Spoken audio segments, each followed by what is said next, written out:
Greetings, humans. You have entered the Command Zone, your destination for all aspects of Elder Dragon Highlander. Enjoy your stay. Hey guys, welcome back to the Command Zone, featuring your hosts, Jimmy Wong, myself. Yo, I'm Josh Lee Kwai. We are going into part 2 of Conspiracy. So we've explained what Conspiracy is. We've talked about the format and how it's great and all this other stuff. If you didn't listen to last episode, probably a good idea to go back and check it out because we're sort of starting halfway through here. Yeah. We're just going to continue where we left off last time. So now we are going into Black. All right, cool. So let's hop into it. Altar's Reap. It's 1 in the black instant. As an additional cost to cast Altar's Reap, sacrifice a creature, draw 2 cards. This card always surprises me because it's always playable because it's an instant speed as well. Yeah, and you're never really going to go through a game where none of your creatures die, and if you do, you win that game anyway. Yeah, exactly. So, and you just sacrifice a creature that's going to die anyway. Yeah, you could do it after someone blocks before combat damage is assigned. Or somebody's going to, use a removal spell on your thing anyway. You fizzle their thing, you get 2 cards. Yeah. Yeah, or if you have tokens. There's a lot of ways to use this. It's not every deck, but C-? Yeah, I'll give it a C-. I think there are better ways to draw in black. One card that we're going to come up on called Skeletal Scrying, I think is a much better option. But yeah, drawing 2 cards is nice, and as long as you can use it to not actually have to sacrifice a creature you want to use, then... And black has a lot of cards. If you have all those cards that want creatures in the graveyard, you might actually... Right. That creature in the graveyard might not actually be losing a card technically because of the way you can use it. So, okay, the next card is Assassinate. It is a sorcery for 2 and a black. It says destroy target tapped creature. Nice. So I guess the Royal Assassin showed up and destroyed this guy. At sorcery speed for one time. Listen, it's slightly clunky, but it's removal. It's going to get what you want like 95% of the time. Yeah, and it's going to take care of something. The good thing is in multiplayer, like in 1v1, this usually means you had to take 1 hit from the thing. Mm-hmm. But in multiplayer, it sometimes means like some other player took the hit from the thing. So yeah. And you can use that to your advantage. Like, hey, look what I did for you. Yeah, exactly. But really, you're doing it for yourself. Removal is strong. I'm going to give it a B-. Yeah, I'll give it a C+. Okay. It's just a strong card. I like it. Removal is really important. Next up, Bite of the Black Rose. It's a sorcery for 3 and a black. It's definitely Marchesa's hands in here. She is the Black Rose. Will of the Council. Starting with you, each player votes for Sickness or Psychosis. If Sickness gets more votes, creatures your opponents control get -2/-2 until end of turn. If Psychosis gets more votes or the vote is tied, each opponent discards 2 cards. Ouch. This is a rough one. Yeah. This says hello counters, goodbye counters. Yeah, this kills all the tokens. Mm-hmm. No one wants to discard cards ever. Yeah. So both of these things are pretty mean for your opponents. I think though, I'm of 2 minds about this card because it doesn't actually... It has to something that does this much damage to everybody. It needs to put you in command of the game, and I don't know if it does. Like, it doesn't kill the big creatures if they do the -2 thing, and if they don't want to do that because they have so many creatures, they discard 2 cards, and then everyone's just going to come at you. Yeah, I think the ideal time to have this is you draw it second, third turn, and you can play it as soon as you get it. You don't want to play this when bigger creatures are out on the board because then you just piss everyone else off. Yeah, exactly. Once bigger creatures are out, it doesn't do enough damage. Yeah. It just there are if you have Grudge Keeper or Brago's Representative and some other stuff, then in the vote deck maybe it's good. I don't know. Yeah, I could say any vote cards are great in the vote deck. I personally actually like this card. I'd give it a C. I know you don't like it as much. No, I'm gonna give it a D. This is our biggest... it's the biggest differential so far. Biggest differential. I'm giving it an A. Bite of the Black Rose. It's the best card in the set. Get out of here, Rhea. I don't want you. That was sarcasm for the sarcastically impaired. All right, the next card is... it's the Black's version of the Rare Cyclers. Yeah. Or the Rare Cycle, sorry, not a Cycler. It's called Drakestown Forgotten. It's 4 and a black, 5 mana, for a zombie, a 0/0 zombie. So it's going to get some counters. It says it enters the battlefield with X11 counters on it, where X is the number of creature cards in all graveyards. Okay. Okay, maybe. And then for 2 and a black, you can remove a 1/1 counter from Drakestown Forgotten, and target creature gets -1/-1 until end of turn. Wow, that seems expensive. Yeah, it's very expensive. I'm not a big fan of this card at all. It's better than the blue one. It's better than the blue one, but at the same time, it's like, okay, what can you rely on in a 5-player game, right? You can rely that players are going to play creatures. Mm-hmm. You can rely that players are going to maybe cast instants or sorceries, but for the most part, you're going to know that creatures are going to be on the board, which is why the white version of this is the best. Yeah. Creatures will die, but if they're all tokens, then Drake's Time Forgotten is forgetting about. And not as many are going to die as are on the board, and by the time there's so many dead that this matters, it's going to be really late, like the white one can come down and be a 16/16 on turn 5. Mm-hmm. This one would never be that on turn 5. You'd have to wait until turn 10 or 11 for it to be that big. Right. Yeah. It's interesting. My guess is if you play it on turn 5, you're lucky if it's a 5/5. Mm-hmm. There's probably not 5 cards in a graveyard by then. Things just don't move that fast in multiplayer. So you're waiting until turn 8 or 9 to play it, and even then it's a 5-mana 6/6 if you're lucky. I would be much happier just to play something that at an earlier turn and not be in a poopy position. What about its ability, the negative, giving something -1/-1 for taking a counter off it? I think it's limited in its usage. It's expensive. You can kill counters maybe. You can for 6 kill something for 2. That's a 2/2. Yeah, it costs you 6 mana to kill a 2/2. Yeah, and not too many creatures outside of like that. That bird the Crook Claw has a 3/1. Like that could be the best thing you could potentially kill maybe with this guy. But in general, I don't want to spend that mana for something like this. And it makes your dude smaller, right? For Bite of the Black Rose for 4, I could potentially give everything -2/-2 instead of 3 and removing a counter to get -1/-1. Yeah, this card is not very good. I don't like this card. I give it a D-. Oh wow, you don't even think it's playable? Every time I get this card in the pack, I immediately just stop looking at it. I think it's still better than a lot of like C- cards. I just don't like it at all. There's just nothing about it makes me happy. It can still be like a 5-mana 6/6 or something like that's true. That's at the end of the day, that is playable. But well, okay. The last 2 we've been pretty far apart. I'm gonna give it a C. Okay. Which is, I don't think it's good. I just think you can play it. Yeah, at the end of the day, if you do get him 5 mana out for a 6/6, then cool. Yeah. Next up, actually, one funny thing. Someone on Reddit noted that if you look at Drake's Town Forgotten, the art for it, and then you look at Obsidat Ghost Council, they are potentially the people on the card. Oh, wow. This is when they died here. They're the Drake. Oh. This could be the Drake's Town Forgotten. This is their execution or something? Potentially, yeah. So they're saying like this guy, yeah. Oh, yeah, it does look like that. It could be a stretch. Wow, spoiler alert. I know, right? I think it's kind of cool, though. That is cool. So you never know. That's cool. Anyway, next up. Oh, that Wizards of the Coast. Yeah, I know, right? Those wizards. I love finding little things like that because there's always little fun things and everything. That's cool. All right, Grudge Keeper. It's a creature zombie wizard for 1 in the black. It's a 2/1, and whenever players finish voting, each opponent who voted for a choice you didn't vote for loses 2 life. Okay, you combo this with Brago's Representative, which says you get an additional vote, but you don't have to vote for the same things. So then you vote for both sides of any vote, and everybody's going to take 2 life no matter how they vote. Yeah. If you have 2 Grudge Keepers out, and every time you vote, everyone's taking 4 damage. Yeah, I mean, that's really brutal. Yeah, and I like this card a lot because it does a minimal amount of damage to everyone across the board. So it doesn't universally piss anyone off because 2 damage at the beginning of a game is okay. Doing this 3 or 4 times, people are going to get angry at you, but at that point, you're at 20 life and everyone else is at 12. So that's really powerful because you can actually slowly reduce everyone else around you while keeping yourself above. And I think that's how you win multiplayer games. I think also this is one of the few cards that has the potential if you have 2 or God forbid 3 of them. If you can just hold them in your hand and you play them out and do something, before they can really respond, you can do a lot of damage to everybody. Yeah. Imagine if you got this with a conspiracy card that makes them cost 1 less. Yeah. Oh, exactly. And you just go boom, boom, boom, call a couple of votes, and all of a sudden, they're just toast. I mean, that's a big combo. Right. It's not gonna happen all the time. I think Grudge Keeper is better than it looks. It gets picked a little lower. Yeah. I would still give it a C- just because it's a 2/1. I think so too. Yeah. C-, and it's conditional. Yeah. But in the white-black voting deck, this obviously is a better card. This is almost a C+ card. If you have a lot of voting cards, I mean, it can add up pretty fast. Yeah, exactly. Yeah. I mean, you have to be careful. It's a fine balance because you are going to make everybody mad at you. So at a certain point, Yeah. Yeah. Anyway, Ill-Gotten Gains is the next card. It's 4 mana. That's 2 and 2 black for a sorcery. Exile Ill-Gotten Gains. Each player discards his or her hand, then returns up to 3 cards from his or her graveyard to his or her hand.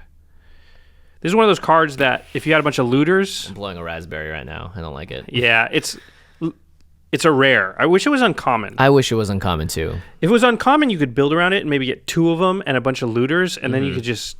I mean, that could be really powerful. Right, because you can constantly be bringing back the right cards that you've been and you're tossing putting in them, there. you're sort of saving them in your graveyard, and then you're making everybody else. Thing is, everyone's going to hate you as soon as you do this. Nobody likes having no cards in hands. Like, it's just going to make them so mad that they may come after you just out of spite. Yeah, and imagine if you did this for someone that didn't have any cards in their graveyard. They had like 2 cards, and they're forced to return those. Yeah. And it's turn 4 if you do it, so a lot of times they're not going to. Yeah. Yeah, I it's just hard to build around it when it's a rare and there's only one, and you don't know if... I don't know. I wish it was an uncommon. As it is, I just think it's really hard to play. Every once in a while, you may get the right confluence of events sort of come together, and you can play it. Yeah, but I just don't want to rely on it. I'll give it a D-. D- is good. Yeah. Next up, Infectious Horror. Actually kind of similar to Grudgekeeper in a little bit. It's 3 and a black for a 2/2, and whenever Infectious Horror attacks, each opponent loses 2 life. Now, I think this It doesn't even have to connect. It doesn't even have to connect. And I think this is similar to Grudgekeeper, and it's good that you can reduce everyone's life at the same time. It's bad in that no one likes you. You just don't make any friends. Yeah, this is... Because attacking happens much more often than voting, right? Yeah, and it's scary because I can't do a lot about it because you can attack somebody that's not me, and I still take the damage. Yeah. Also, it's a 4-mana 2/2. I mean, if it was a little bit more efficient, maybe. Yeah. I think if you're going to draft this card, you want to draft it with everything else in black that does similar things so that it's a combo of things that's killing everyone, not just one thing that's just dinging everyone and making everyone unhappy. I feel like that deck is just going to... There's no way you win in the end. You might take out a couple players, but like everyone's going to come at you because you're just hurting everybody. Yep. I haven't seen that one yet. I'm going to give it a D. Yeah, I'll give it a D too. Okay. The next card is Liliana's Spectre. It's 3 mana. That's 1 and 2 black for a 2/1 flyer. Is this the only flyer in black? It might be the only non-rare. I mean, yeah. When Liliana's Spectre enters the battlefield, each opponent discards a card. I like it. I think that's cool. It's not too huge of an effect where people will hate you. It's also a flying 2/1. Yeah, 3 mana for a 2/1 flying. I already think is like a C level card. Yeah. Especially in black where you don't have a lot of answers to flyers. Mm-hmm. I think this is a solid C. I'll put this in my decks if I'm playing black. I agree. I see it as a C. Yeah. All right. Next up, we got a rare Magus of the Mirror, 4 and 2 blacks, so 6 total for a human wizard. That's a 4/2. You can tap it to sacrifice him and exchange life totals with target opponent. Activate this ability only during your upkeep. This is a weird one. Yeah, it's a weird one. I think this is hard to evaluate. It's hard to evaluate because, again, it's too conditional. I'd love to, because when I first saw this, like outside of that last line, I was like, oh, cool. What if you could do this at haste speed, and put them in and then do it and sweet. But you have to wait a full turn before it happens. Even if it was haste, yeah. People know it's going to happen if it's gonna pop like that, and so. And then it's just a life gain card, which we don't like. Yeah, exactly. I mean, also black is the color that does damage to all your opponents at once. So all of a sudden you're doing a bunch of damage to everybody, and then you want to change life with them. Yeah, it seems to not make much sense in that regard. This is an EDH card, maybe. An EDH card, maybe, if you could. Yeah, I could see this having some weird, crazy combos with it. But in this format, especially with 20 life, I'd rather just kill them instead of finding ways to not die. Yeah, in EDH you could probably do all those cards that like hurt yourself, and then switch life total with them. So you're not doing it to get their life total, you're doing it to give them your life total. Give them your life total, right. Yeah, this is... maybe if you do draw a lot of hate, Magus in the Mirror could pull you out of it. But again, you just don't want to put yourself in that position to begin with. I'm giving it a D+. Yeah, I'll give it a D. Okay. I think even at a 4/2, it's too. It can be 4/2 for 6. It's crappy there too. Why didn't they just make it a 4/5? Yeah, make it something that you don't necessarily need to use it. You could just use it as a blocker. Yeah, and exactly. Attacker, right. Yeah. Okay. Next is the Morkrut Banshee. It is 5 mana. That's 3 and 2 black for a 4/4 spirit, but it doesn't have flying.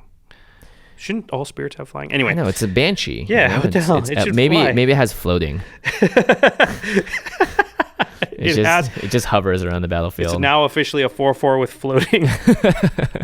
That's good. It has Morbid. When Morkrut Banshee enters the battlefield, if a creature died this turn, target creature gets -4/-4 until end of turn. I think that's pretty great. Yeah, that's a 1/8/7 creature right there. Kills another creature when it comes in. I mean, Boosh. With the caveat that another creature has to have died that turn, but you're in black. You can pull that off. Yeah. Quicksand maybe, or Even just attacking. Yeah, just attack. They have to chump block with something. That happens a lot. Yeah. Especially if somebody's got like a squirrel's nest and you just run in there and they're like, I block with my squirrel. Sweet. Yeah. Now I use my worker Rancy. Like that happens a lot too. Yeah. I love tricking people into playing into your morbid because you're just like, all right, swing for 2, I guess. And they're like, yeah, I'll block with this. And you're like, oh, sucker. This is actually with the Glimmer Point Stag could be pretty awesome. And you're gonna black-white voting deck is a deck. Right, you could do it twice in one turn. Yeah, with that. Just boom, boom. I mean, that'd be brutal. It'd be good too if you're trying to go against something that's a 6/6. You do 2 damage to it, right? That damage lasts till end of turn, correct? True. So you could just use a Marker Banshee to take out something even bigger. Yep. So tricking people into it's always nice. And if you can't, then you just get a 5 for a 4/4. So that's not bad. Which is good, especially in black. Good. Yeah, exactly. And it has floating. So that's awesome. I give it a B. Yeah, I'll give it a B. Maybe even a B plus, depending on what I draft. But I think with blink abilities and stuff, I really like that. I like that a lot because then it's like that's awesome. -4/-4. You can get a lot of value if you can flicker it. Yeah, totally. Next up, we got Necromantic Thirst. It's 2 and 2 black, so 4 total for an enchantment aura. Enchant creature. Whenever enchanted creature deals combat damage to a player, you may return target creature card from your graveyard to your hand. Conditional. Super conditional to me. First of all, you have to connect. You have to connect with it, so you have to deal damage to a player, and that's always. Then you have to have creatures in your graveyard to get back, and then you have to do this at least twice to break even when that creature eventually dies that you put it on. Yeah. Dude, that's just asking a lot. It is, and it costs 4. So by the 4th turn, I guarantee you they're gonna have something more to blockers, block, and they know that you have Necromantic Thirst on it, so they're not gonna let the damage go through. Yeah, the best you can do is put it on your 3-drop and then swing, and maybe you get through with it once. Do you have anything dead at that point to even get back? Yeah. If it drew you a card, then it's way better. Right. But it's still, anytime I see doing combat damage to a player and not a creature, it automatically takes it down a notch in my book because it's so much more conditional. And people won't let that happen unless you have a way to make something unblockable. But then there's another card to add onto a combo that it maybe isn't that great. Maybe if it was returned to the battlefield, sure, then you want to pull it off. But put it in your hand. Yeah, if it went to the battlefield, that'd be different. I still think it'd be not great, but as is, I'm never playing this card. This is an F. Yeah, I'll give it a D-. Okay. Essentially an F. The next is Phage the Untouchable. Reprint. She is 7 mana. That's 3 and 4 black. Legendary creature, avatar minion. She's a 4/4. When Phage the Untouchable enters the battlefield, if you didn't cast it from your hand, you lose the game. Ugh. Don't do that. Whenever Phage deals combat damage to a creature, destroy that creature. It can't be regenerated. That's Death Touch with no regeneration, I guess. That's nice. Whenever Phage deals combat damage to a player, that player loses the game. Wow, that's some strong words. Loses the game. We're always looking for those cards that say I win the game. Phage is one of those. This is scary with a couple of cards. The Protection for Creatures card, the Traveler's Cloak, which gives it whatever walk. Yeah. The there's one we'll talk about later in multicolored that just makes something unblockable. Yeah. There's the dude that makes warriors and cowards, and she's like, there's ways to make her unblockable and then give her flying. Instantly kill somebody. That's pretty mean. It's very mean. She also dissuades attacking because she's got Death Touch. So at the very least, she's going to trade for something, or a lot of things she'll just kill and not, she won't die. Yeah. She helps trigger Morbid because when she does attack, people have to block. Yeah. Having said that, in order to really do anything with her, you need to combo her with something. By herself, she's only a 4/4 creature, which is 4/4 creatures are not impossible to deal with, especially when they cost 7 mana. So she doesn't just come down and you win the game. She does warp the game, so everyone has to worry about her. Yeah. And also because it's multiplayer, even if you manage to pull off one of your combos, you still need at least a couple of turns, even if you connect every time you swing with her, because it's like, well, I'll kill you, then I'll kill you, then I'll kill you, and it's like they've just the last guy had 4 turns to try and deal with her, and hopefully found an answer, or so not to mention there are certain ways, I don't know if it's possible in this set, to get her cast into the battlefield not from your hand. And true, on accident, and someone can do something to you that maybe there are ways that she will wreck your life, and so you don't want that ever. So all that said, she's okay. I don't think she's awesome. I'm gonna give her a B. I'll give her a B- just because she costs so much. And she doesn't have she requires too many other pieces to put together to make it work. Yeah, she is super expensive. Next up, Plagued Rusalka, which is a 1 black creature. Just costs 1. Sorry, not 1 and a black, just 1 black. This is another spirit that doesn't have... This is another spirit with floating. This guy is more like lurking. He's got lurking. He's just hanging out in the bog. He's not even floating. Yeah, he's a 1/1, and he has an ability where you can pay 1 black to sacrifice a creature, and then target creature gets -1/-1 till end of turn. The only reason I see this is good is because of Morbid. Yeah. I think there are some, like, how many creatures you have in your graveyard type stuff that matter in black. Right. Yeah, it's still like a kind of crappy 1-drop. Yeah, I'd give it a D+. I'm with you, D+. Yeah. Okay, the next card is Quag Vampires. It's 1 black for a 1/1 vampire rogue. It has multi-kicker for 1 and a black, and it has Swamp Walk. And it enters with an additional 1/1 counter each time it was kicked. So for 3 mana, it's a 2/2, 5 mana, it's a 3/3, blah, blah, blah. Yeah, it's like the Enclave Elite for blue. Yeah, and it has Swamp Walk, so... Yeah, it's exactly the Enclave Elite. I think it costs 1 less, though. I think Enclave Elite costs 1. Yeah, but Enclave Elite is a 2/2, and it's a 1/1. So slightly worse, I'd say. Yeah. Because 1/1s are typically like not worth playing, so unless you can kick it. Yeah, I honestly wouldn't play this unless I am really starved for low cost creatures. I think kicker makes it okay, but yeah, it's pretty. Yeah, you're right. Like I would have to be pretty desperate to play it. Yeah, so I'll give it a D+. I'm gonna give it a C-. Nice. All right, next up we got one of my favorite cards, which is Reckless Spite. It's an instant, and it's 1 and 2 black, so 3 total. Destroy 2 target non-black creatures. You lose 5 life. Don't let the lose 5 life dissuade you too much, because killing 2 non-black creatures for 3 mana is pretty good. Yeah, although it's still a fourth of your life. There's going to be times where you draw it later in the game and it'll kill you to play it. Right. So just because we're not in EDH where you have 40 life. Yeah, and you have to kill 2 target non-black creatures too. So if there's 3 creatures out and 2 of them are black, you can't technically cast this. Oh, that's true. That's a good point. So there are some downsides. Yeah, but I still think this is a really strong card. Yeah, I think so too. Especially in the 1-on-1 situation where maybe they're attacking with their biggest guy and it's a Palaka Worm. I keep saying Palaka Worm, but he's just my favorite. Yeah. Well, and that's something that you want to kill. Yeah, you want to kill it, and so having removal is nice, and you don't need to wait for it to be tapped. It's an instant speed. It's true. It's instant. It makes it a lot more powerful. So I'd give this a B-. I give it a B- also. Nice. Oh, here's a cool one. Reign of the Pit. It's 6 mana. That's 4 and 2 black for a sorcery. It says each player sacrifices a creature. Put an XX black demon creature token with flying onto the battlefield, where X is the total power of the creatures sacrificed this way. This card it can be crazy. Yeah. I mean, we've seen it be like a 6 mana 9/9 flyer. Mm-hmm. And you get flying. That's really the big one. Yeah, everyone else loses a creature, including yourself, and you get like a huge flyer. Right. The thing is, you can sacrifice a big creature too. You don't have to necessarily sacrifice something small. You could have something big that you want to get rid of. That you can make it bigger because everyone else could kill a 1/1 thing or whatever, but you could kill a 5/5 and get a huge. Not everyone's gonna have 1/1s out. I mean, the token deck will, but some you're gonna get. Like, let's say there's 4 players in there. If everybody averages out at about 2 power. You can 8/8 demon. 8/8 flyer for 6. Whew. Yeah, it's pretty bonkers. This is one of those cards that you have to know how many people are playing in your pod before you start. Because if you're only going to be in a pod with 3 people, it gets less powerful. I think it's still playable, but it's not crazy at that point. Yeah, turn 6 though, I want to cast this. Yeah, there's no reason I shouldn't because this is the kind of card that can end the game for someone. Mm-hmm. It just kills, just straight up murders them. I'll give it a B+. I am right there with you, B+. Nice. Skeletal Scrying. I like this guy a lot. It's X and black. As an additional cost to cast Skeletal Scrying, exile X cards from your graveyard.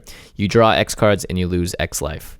I like this a lot because it's an instant too. It's an instant. Late game, you want to be able to draw cards. Yep. And losing X life for like 4 cards, 4 life for 4 cards, I'll do that. Totally worth it. Yeah. And oftentimes these cards in your graveyard, you don't want them there because if someone's like, hey, this guy gets so-and-so power for all the instants and sorcery cards in people's graveyards, and he's going to play it, you're like, all right, I'm just going to make sure I clear my graveyards of some of these cards that help other people. Losing life isn't too hot, but drawing cards is ultimately very important, especially late game when you will have a lot of cards in your library. Yeah, and you can choose. You don't have to draw 17. You don't have to draw as many as are in your graveyard, so you can just sort of take whatever you want. Yeah, card draw is super important. Yeah. C+ for me. C+, I give this a B. All right. I like this guy a lot. Just because I've used him now in a couple of games, and it's helped me out a bunch. Okay, the next card is Smallpox. It's 2 black. Black. For a sorcery, each player loses 1 life, discards a card, sacrifices a creature, and then sacrifices a land. Oh, God. Wow. Smallpox has never been worse. I thought we cured smallpox. Geez, evidently we did not. Yeah, no kidding. It's a persistent strain. Yeah. Wow. I'm not sure how you get strategic advantage from this. Yeah.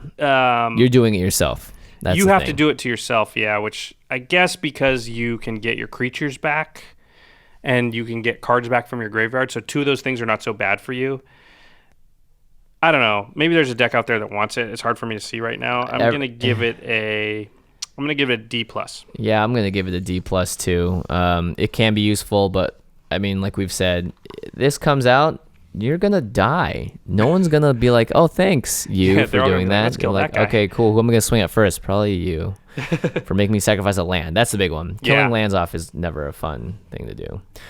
Stronghold Discipline, sorcery, 2 and 2 black, so 4 total. Each player loses 1 life for each creature he or she controls. This is goodbye counters. You don't want to have a counter deck against this card. Yeah, token deck. Yeah, that's... or tokens, ouch. Say. Yeah. Yeah, it's... In the right deck, I think it's strong. Like a Silent Arbiter deck, it's going to slow the game down. Everyone's going to play out all other threats. They can't attack with very many. And then all of a sudden you play like 1 or 2 of these. You can really like... You can kill multiple players in 1 turn. This is one of those few cards in the set that like out of nowhere sort of can take games. Yeah. So I think there's a deck for it. I think in general, like Lava Axe type effects are tough, but when they hit every player, if you craft your deck right, you can use it. I think it's not for every deck though. Yeah. So I'd give this a C-, maybe a D+ actually, because it's conditional it's as very far as what conditional, type of deck. Yeah, I'm gonna go D+ normally, but C- if you have like a sort of control-y Silent Arbiter type deck. Yeah, because you definitely don't want to have a lot of creatures out and then pop this guy off. Yeah. But at the same time, this does a lot of damage across the board if it's late game. So whether or not you play it on turn 4 or wait until turn 8 or whatever could make a big difference. The next card is Siphon Soul. It's 2 and a black for a sorcery. Siphon Soul deals 2 damage to each other player. You gain life equal to the damage dealt this way. So if there's 4 people, you'll deal 2 damage to each. That's 6, and you'll get 6 life. I kind of like it. Yeah, it's okay. I think with some of the conspiracy cards, this can be... You can really turn this into like something that's sort of broken. Right, because you can cast it twice. Yeah, you can draw a card when you do it. Yeah. You can make it cost 1 less mana. It's a long way to go, and you're making everybody mad when you do that. But you're gaining life. Life game's not great. I don't know. I'm going to give it a C-. I think it's not totally unusable, but it's not awesome. Yeah, I'll give it a C. I think it's good to use early game if there's no dethrone on the board, and people aren't going to be coming after you anyway. And again, black is the color that's just sort of dealing damage to everybody indiscriminately. So it's just another way to do that. It could be good. And you do gain 6 life if there's 3 other players, which you're going to need to do because they're all going to turn towards you next. Yeah, exactly. Tragic Slip is our next card. It's a reprint. It's one of my favorite cards of all time. It's 1 black for an instant. Target creature gets -1/-1 until end of turn, unless Morbid triggers, which that creature gets -13 until end of turn instead if a creature died this turn. You will be Tragic Slipping at instant speed all the time. Yeah. Somebody chump blocks, and then all of a sudden you kill something else just because somebody died that turn. And instant speed. That's really the most important part about this card. I give it a B+. Yeah, I'm going to give it a B just because it's slightly conditional. It's still awesome. Yeah, true that. Next is Twisted Abomination. It's 5 and a black for a 5/3 zombie mutant. It reads tap 1 black and you can regenerate Twisted Abomination. It also has swamp cycling for 2. So for 2, you can discard the card and go find a swamp and put it into your hand. Yeah. I think this is playable. It's not exciting, but regeneration is good in multiplayer games just because being able to block forever is good. Yeah. I think the regeneration is by far the best part because it's a chump blocker and it will die, so you have to regenerate it, but you can also swing for 5. Yeah, true. And yeah, exactly. You don't have to worry if they block it. I'm gonna give it C-. Yeah, I'll give it a C. I'd play this. It's definitely one of the 6-drop creatures I'd play in the black deck if I had black. Typhoid Rat's another one of my favorite cards. It's this 1 black for a creature rat. It's a 1/1 death touch. I think this card's actually really good in multiplayer because in multiplayer, like, you don't want to attack somebody and and you kill one of the cards and they kill one of yours, because exactly. it's just like a removal spell where you're at card parity with them, but you're at card disadvantage to everyone else. You want to attack somebody when it's profitable, where they basically have no blocks where you lose anything. That happens a lot. So a lot of times, like, Typhoid Rat's out, and they could attack you and get through some damage, but they don't want to lose their biggest creature. Yeah. So they just don't attack you. Yeah, and not to mention Typhoid Rats, just Death Touch is so amazing how a 1/1 rat with Death Touch will stop everyone from attacking you for a couple of turns. It'll make everybody scared of you. Yeah, and not to mention there is a combo with this and another red card where you can tap the rats to do 1 damage to something. Sure, and you boom. turn it into a Tim, except for it has Death Touch, so just start offing everybody. Yeah, which is pretty awesome. When their little rats are just biting the biggest creature on the board and taking them out. I'm going to give this guy a C+. I give him a solid C. Yeah, I think he's just a great include. Yeah, I think you would rarely cut him. Yeah, he's just unless you build something that was sort of aggressive, I guess, which is doesn't look like Black wants to do. Yeah, you don't want to be aggressive in multiplayer though, ever, until the beatdown. Leave it to someone else to go aggro first. Wait to clean up after the dust settles. Clean up after the dust settles, yeah, and just protect yourself in the meantime.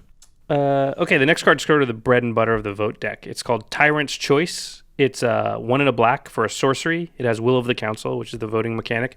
It says, starting with you, each player votes for death or torture. If death gets more votes, each opponent sacrifices a creature. If torture gets more votes or the vote is tied, each opponent loses 4 life. So like 80% of the time, everyone's going to take 4 damage, all your opponents. Unless they all got tokens out, and then they'll sacrifice a creature gladly. But still, like... Rarely are they all going to have tokens. Yeah, for 2 mana, though, to do that much damage to everyone, that's a lot of fun. I mean, that's... Again, it's not going to make you any friends, but, you cast this late in the game, and then you're able to swing for lethal against someone, then that's awesome. Like, I don't think this is a good card to play in the beginning part of the games. No, but once you have a Grudge Keeper or 2 out, a Brago's Representative, all of a sudden they could potentially take 8 damage from this because they're going to vote against you and then not want to sacrifice a creature. I mean, it starts getting pretty powerful. It's a common, too, so you can get multiples of it. If you get some conspiracies and name this card, it can get good. It's... it's not a bad card. It does a good chunk of damage. I mean, it can do 16 damage in a 5-player game. Like, that's crazy. Yeah, I'd give it a C. I give it a C also. Cool. Unhallowed Pact is the next one. It's 2 and a black for an enchantment aura. Enchant creature. When enchanted creature dies, return that card to the battlefield under your control. So it's kind of like a Gift of Immortality, except the actual enchantment itself doesn't come back. But it is also a common, so you will be seeing a lot of these.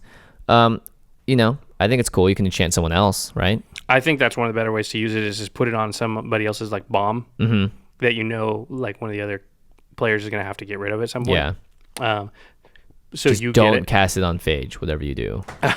No, do not cast it on Phage. It's only okay in that circumstance. Like, what if that thing never dies? You never get it. This card did nothing. And, to be honest, for 3 mana, I'd rather play a creature. Yeah, I think so too. Instead of waiting for something else, Yeah, I think so too. I'm going to give it a D+. Yeah, I'll give it a C-. Okay. Just because I could see it being fun. Next is Vampire Hexmage. It's black for a 2/1 Vampire Shaman. It has first strike. And you can sacrifice Vampire Hexmage and remove all counters from target permanent. What? Remove all counters from target permanent. Yeah, it says that. Yeah. Wow. I guess it does kill some things. It kills all the Soulbinders, Custodian, all the Soulbinders, all the the rare cycle of that each color has one. It kills what's the other one? The Cogwork Grinder. Yeah. It kills Drakestown Forgotten. It kills anything that starts at 0/0 and adds +1/+1 counters. What is that? 5, 6, 7 cards total. Yeah. And I think for her cost, 2 black for a 2/1 first strike is really good on its own. First strike is decent. Yeah, I think early game, 1v1 it's much more effective than multiplayer. I think so too. But multiplayer means she's going to have more targets to do this too. So I actually like this card a lot. You will know how many Cogwork Grinders and how many Lurking Automatons are out there too. Yeah. So you'll know, if there's one Lurking Automaton that got drafted, because they have to draft them face up. Yeah. Then maybe you don't play her, because you don't know if any of the other the rare versions of the Custody Soulbinders or whatever are even out there. But if you look around and there's a Cogwork Grinder and 4 Lurking Automatons that people drafted, I'd be more apt to play her. Yeah. But then she's just a card that's like literally super, super like clunky removal that only works against a couple of cards. It's true, but you have to also keep in mind that she can also trigger Morbid on her own. That's true. So I personally like her a lot. I'd give her a C-, maybe a C on a good day, depending on your draft. I'm going to give her a D. All right. That's fair. Okay, next card is Victimize. It's 2 and a black for a sorcery. It says choose 2 target creature cards in your graveyard. Sacrifice a creature. If you do, return the chosen cards to the battlefield tapped. That's kind of cool. Just don't do it on Phage. Don't do it on Phage. Yeah, don't do it. I think it's good if you have a card like Typhoid Rats or a 1/1, thing that maybe that you don't want to use anymore. It's a late game card. I wish it was an instant. Because then you can sacrifice something that's already dying, but you can't do that because it's a sorcery. It will trigger Morbid, so if you're able to do that and then put a more corrupt Banshee into play, you could, wipe some off the board with that. So there are ways to play some fatties with it. That's true. But I think it is too conditional sometimes. If you had loot effects. Yeah. So if you had a couple of those looters in blue or the Agent of Acquisition, no, what is it? The Canal Dredger. Yeah. So you can dump cards you want, like big cards. Like if you dump a Polaka Worm into your graveyard and then, you on turn 3 or turn 4 or 5, you victimize your Typhoid Rats and get a Polaka Worm and something else huge out. Yeah. That's cool. Yeah. Is that like Magical Christmas Land? I guess so. I give it a C-. D+. Okay. Wake Dancer, 2 in a black creature human shaman. It's a 2/2. It's got Morbid. When Wake Dancer enters the battlefield, if a creature died this turn, put the 2/2 black zombie creature token onto the battlefield. Okay. So 4 power and toughness for 3 mana if a creature died that turn? Yeah, possibly. It's also it's only a 2/2. Mm-hmm. I think -4/-4 on a more corrupt Banshee is much way better. Yeah, so I would give this a D+. Yeah, give it a D. Yeah, maybe even, Yeah. Zombie Goliath. It's 4 and a black for a 4/3 zombie giant. That's it. I'm not going to read the flavor text. Yeah, it's a long one because there's nothing else on this creature. I mean, at least it's going to be relevant whenever you play it. I mean, 4/3 is going to affect the board. It's going to have to be dealt with. I mean, it's not awesome, but it can never be like an F. Like, it's a creature that it will do something. Yeah, 5/4/3 is acceptable enough to be a D. Yeah, I give it a C-. Yeah. Oh, that's black. All what do you think about black? I think black is my 3rd favorite color. I think it's strong, but there's a lot of like graveyard synergy that I don't know. That graveyard synergy stuff, it always scares me because what if it doesn't come together and then you got a bunch of cards that are like milling yourself and aren't doing a lot? Yeah, I'm a fan of black as an additional color to something else. Maybe not your main color, but I think it's nice to splash it on, as your second. I think that's a really good point because it has like good removal. Yeah, and it's got a lot of great colors removal. don't. Yeah, exactly. You sort of need either black or red. Yeah. To sort of or I guess it's got the best Morbid card, which is the Morkar Banshee, and it's got removal and Tragic Slip. So I mean, if at the very least being able to put some of those cards in your deck is great. So I consider black to be the second strongest, just because I like it being paired up with stuff. Because removal is really strong in multiplayer. I do like green too. I think green and black may be tied for me. We haven't got to green yet. Yeah. All right, moving on to red. I'm personally one of the. I always play red when I play Magic. Jimmy is Mr. Red. I'm Mr. Red. Me and Eli love red. It's like Johnny Blue, Johnny Black. You're Jimmy Red. I'm Jimmy Red. I'm down. And we'll call you Josh Synergy. So yours sounds more like a mob boss, and mine sounds more like that's true. I don't know, anime character. Hey, it's Josh Synergy. So I actually think red in this whole set is pretty fun. I think there's some good cards in here. And so let's just get to it. The first up, we've got Barbed Shocker, which is a 3 in a red, 4 total insect. It's 2/2 with Trample and Haste. And whenever Barbed Shocker deals damage to a player, that player discards all the cards in his or her hand and draws that many cards. It's mean. I'm already tailing off towards the end. I'm just like, what is happening up with this card? What do you think? 4 mana 2/2, don't like that. Trample on a 2/2, don't like that. Haste, I guess, is okay, but by the turn 4, like, well, you might be able to connect with somebody. Yeah. You're just going to really severely piss that person off for 2 damage. Yeah, or actually make them really happy because they could draw an awesome It's true. hand. I wonder if you drop this, some people might be, hit me with that, please. I won't block. Yeah, right? It's like, hey, man, could you hook me up? In which case, like, you did 2 damage and helped somebody. I don't know. Do you want to do that? I don't get this card. I don't really like it. I don't like it either. Yeah, I give it a D. I give it D-. Boldveer Intimidator, or is it Boldveer Intimidator? Boldveer. Yeah, I think it's Boldveer Drinking beer. Intimidator. It's a 7 mana that's 5 and 2 red for a 5/5 giant warrior.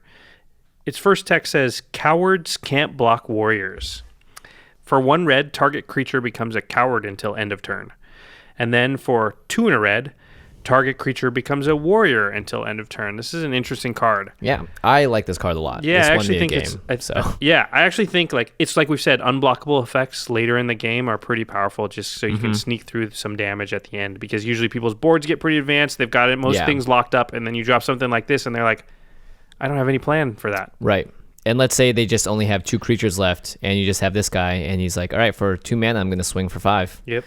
And you have 9 life left. It's like you can't do that very often. Yep. And potentially for 5 mana, you could let 2 of you guys go through untouched. Well, you could also use it on other people's, so you can make deals with people like, hey, you attack him, I'll make his dudes so they can't block your dudes. And then, exactly. We finish him off. So wish he was a little bigger for 7 mana, but he's still good. Yeah, I think his ability, the fact that you can do his target creature becomes a coward for 1, I think is really powerful. So I'm going to give him a C+. Okay. I give him a C. I still like him. Yeah. Next card is Brimstone Volley. Probably the best instant in the whole, I think. It's 2 and a red. Brimstone Valley deals 3 damage to target creature or player, so that's already good, 3 for 3. Morbid, Brimstone Valley deals 5 damage to a creature or player if a creature died this turn. This is a strong card. It's up there with Tragic Slip and Swords to Plowshares. Yeah. I don't know. The nice thing is it's an instant. You can do it at any time in anyone's turn, and it's 5 damage. That's a quarter. You can go to of your their life. face too. That's a big thing straight too. to their face. Yeah. So if you have 2 of these in your hand, casting them for 6 after Morbid, you're going to take someone's half of their life away in an instant. Yep. Or you can kill creatures if you need to do that. It's exactly. Versatile, yeah. I think I just like it a lot because with Morbid, it does so much damage for 3 mana. Sometimes though, it's like for 5, there's a few things that are going to be bigger than that, so it won't always kill what you need to kill. That's the only downside, I would say. Yeah, it's still strong. I'm going to give it a B. Yeah, I'll give it a B too. Okay. Chartooth Cougar. Roar. That's 5 and a red, so 6 mana total for a 4/4 cat beast. Pay 1 red, Chartooth Cougar gets 1/0 until end of turn, so that's what we call having fire breathing. Yeah. And it has mountain cycling for 2. So for 2, you discard it and go get a mountain. Put it in your hand. So, yeah, it's fine. Yeah, it's fine. I think it's okay for for 6 mana. To getting a 4/4, I'd rather get 7 mana for my Bold War Intimidator. Yeah. I mean, he can potentially do more damage if you can make him unblockable in another way. He can sort of alpha strike people a little bit. Still, yeah, C-. Yeah, C- as well. Cinderwall up next. Great card with Vent Sentinel. It's a 1 red for a 3/3, which is like, wait, what? But it's a defender, and when it blocks, destroy it at end of combat. So it's Vent Sentinel deck. Vent Sentinel deck. Even it's a Vent Sentinel perfect card deck for it. doesn't want a million of these, just a couple. Right. You just want a couple, and you're never going to want to run more than 2 or 3 of these anyway. And in that deck, you don't even want to block with these. You just want to leave them out to make your Vent Sentinel deal more damage. I like it because at the very least, if someone's attacking with like a 5/3, you can block with the Cinderwall, and it's going to die anyway. You don't want to be blocking a 1/1 with the Cinderwall. You never block unless you're going to trade because it's going to die anyway. It's so it has to kill the thing. Yeah. Yeah. So in the Vent Sentinel deck, it's like a nice B. Otherwise, it's like a D plus maybe. I would never play it unless I had the Vent Sentinel deck. Yeah. Exactly. So I'm gonna give it a D. Or just so starved for 1-drops, that you don't have anything else. Yeah. Even then, I don't even need 1-drops at all. Like if I have 0 1-drops, I'm okay. Yeah, exactly. D-. Yeah. Deathforge Shaman. It's 4 and a red for a 4/3 Ogre Shaman. It has multi-kicker of 1 red, and it says, when Deathforge Shaman enters the battlefield, it deals damage to target player equal to twice the number of times it was kicked. Ooh. We've seen this do some fireworks before. Yeah, that's amazing. So basically it costs 5, but if you pay 6, it's going to do 4 damage to a player when it comes. Or sorry, if you pay 6, it'll do 2 damage. 2 damage, right. 7, it'll do 4 damage. Basically, every one you pay after the first 5 will do 2 damage to a player. Mm-hmm. You can only aim it at one player. Yeah, but it has ended players' games. So. Yeah, we've seen it do like 16 damage because if you have, there's a card called Mana Geyser, which adds a red to your mana pool for every tapped land from all players. And in a game with 4 or 5 players, it can be like 19 or 20 mana, and all of a sudden you just drop this thing and do 21 damage to somebody. So just that alone, it makes it like worth playing because it can literally be like kill somebody. Yep. pretty or, easily. Or take someone down to so low that you can swing for lethal. Yeah. You know? And it's a 5/4/3, so it's not the worst costing card in the world. Yes. I like it a lot. I give it a B. Yeah, we gave that Zombie Guardian a C-, and all it is a 5-mana 4/3. This has a really relevant ability. I'm going to give it a B. Maybe a B-, I guess. I could see it going both ways. It just depends on if your deck is more red, then obviously Deathforce Shaman is much stronger. If you have Mana Geyser, it's much better. True. If you're doing splashing red, then it's like a C+. You know? But really, you only have to have if you're splashing red, I wouldn't even play it. But if red's even your secondary color, because it only costs 1 red in its casting cost. So even if you only have 3 or 4 left, I mean, even if you only do 6 damage to somebody, that's a lot. Yeah, it's just a lava axe tacked onto a creature. So doing twice the number of times it's kicked is great. Yeah, that's definitely the best part about it. For sure. I give it a B. Yeah. Okay, Enraged Revolutionary. It's a 2 and a red for a 2/1 creature human warrior, and it just has dethrone. Yeah, 3/2/1 could dethrone it up. Has potential, but not for me. I don't like dethrone. 3-mana 2/1 not great, although it's basically a 3-mana 3/2 because you're gonna attack with it. I'm assuming if you put it in your deck. I hope you attack with it. Yeah, I mean if you got it out early and got a couple counters on it, maybe you get up to like I don't know what I'm talking about. It's a D+. I just don't like dethrone that much. Yeah, I'll give it a D. There's just so many other creatures I'd rather play. For instance, this next one. Flaring Flamekin. It's 2 and a red for a 2/2 elemental warrior. It says, as long as Flaring Flamekin is enchanted, it gets +2/+2, has trample, and has Fire breathing, which is tap a red and it gets +1/+0. This is a build around me uncommon. If you got it early enough, you could start grabbing some of the better auras like Elephant Guide or the Flowstone Blade, Traveler's Cloak, and some other stuff. Yeah, I think getting it later makes it way less powerful because you may or may not have the enchantments, and you want the good enchantments. You don't want the bad ones. Exactly. But there are a few good enchantments, and if you got a couple of these, I mean, if you put something on it and suddenly it's a 4/4 with fire breathing and it's trample, unblockable, and you drew a card when you put the aura on it, like it can be a house. Yeah. It's just, it requires some setup cost. I think it's playable, but you need it early. Yeah.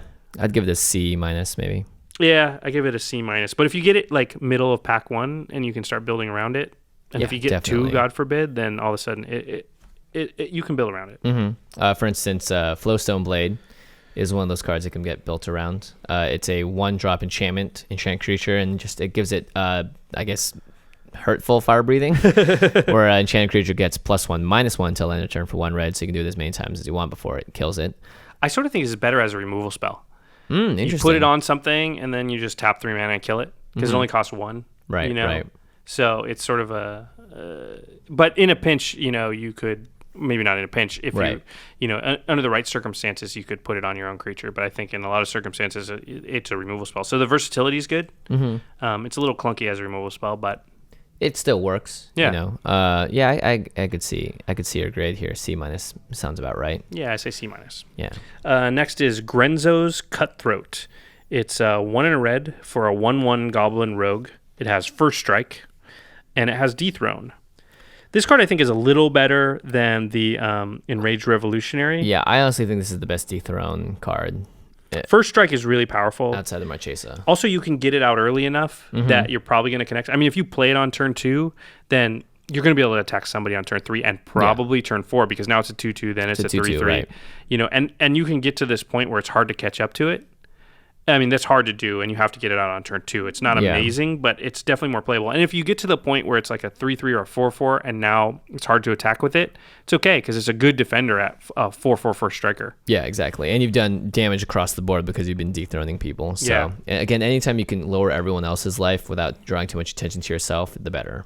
And again, Dethrone is just going to be better in general the more players are in the game. If it's a 3-player game, it's not. Dethrone is just devalued. Yeah. I'd give this guy a C. I think I'd put him in any red deck if I need a 2-drop.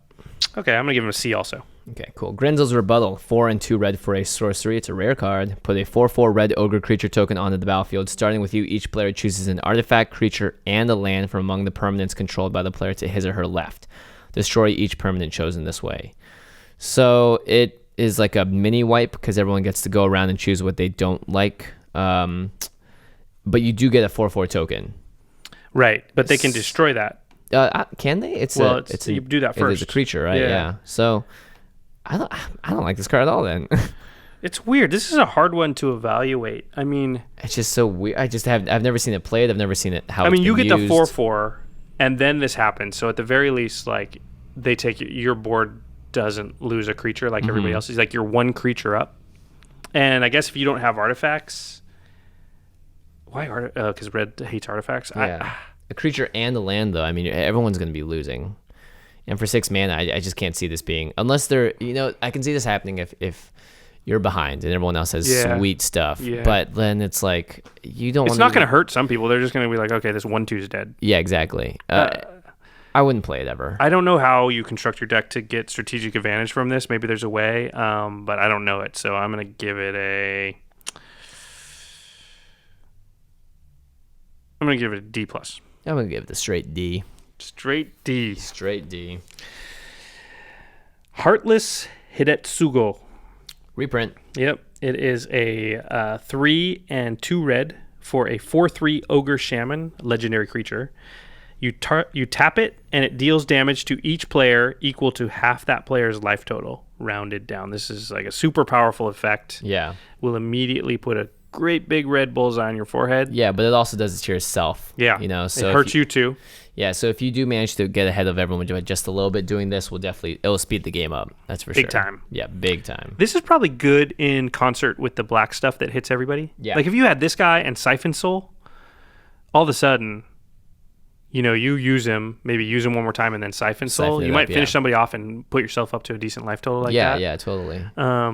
It also, it can be mean.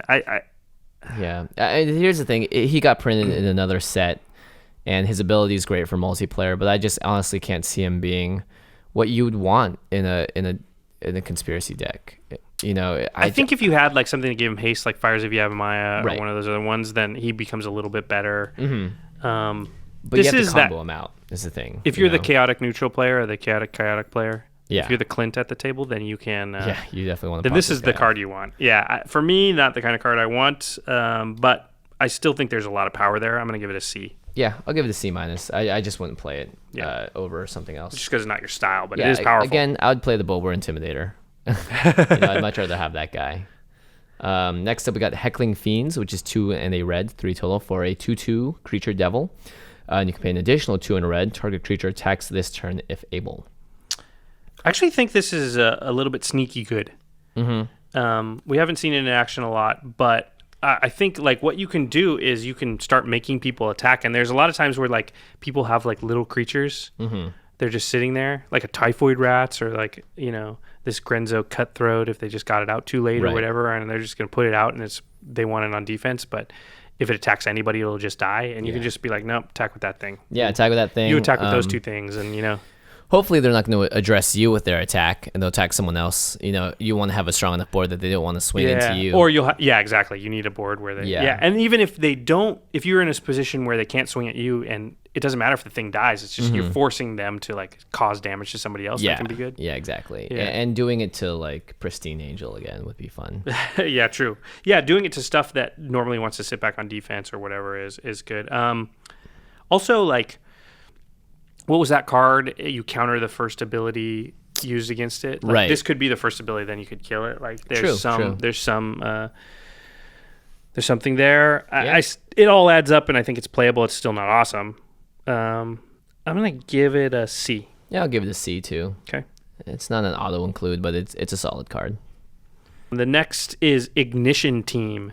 It's part of that cycle of rare. Each color has one. It's 5 and 2 red for a 0/0 Goblin Warrior.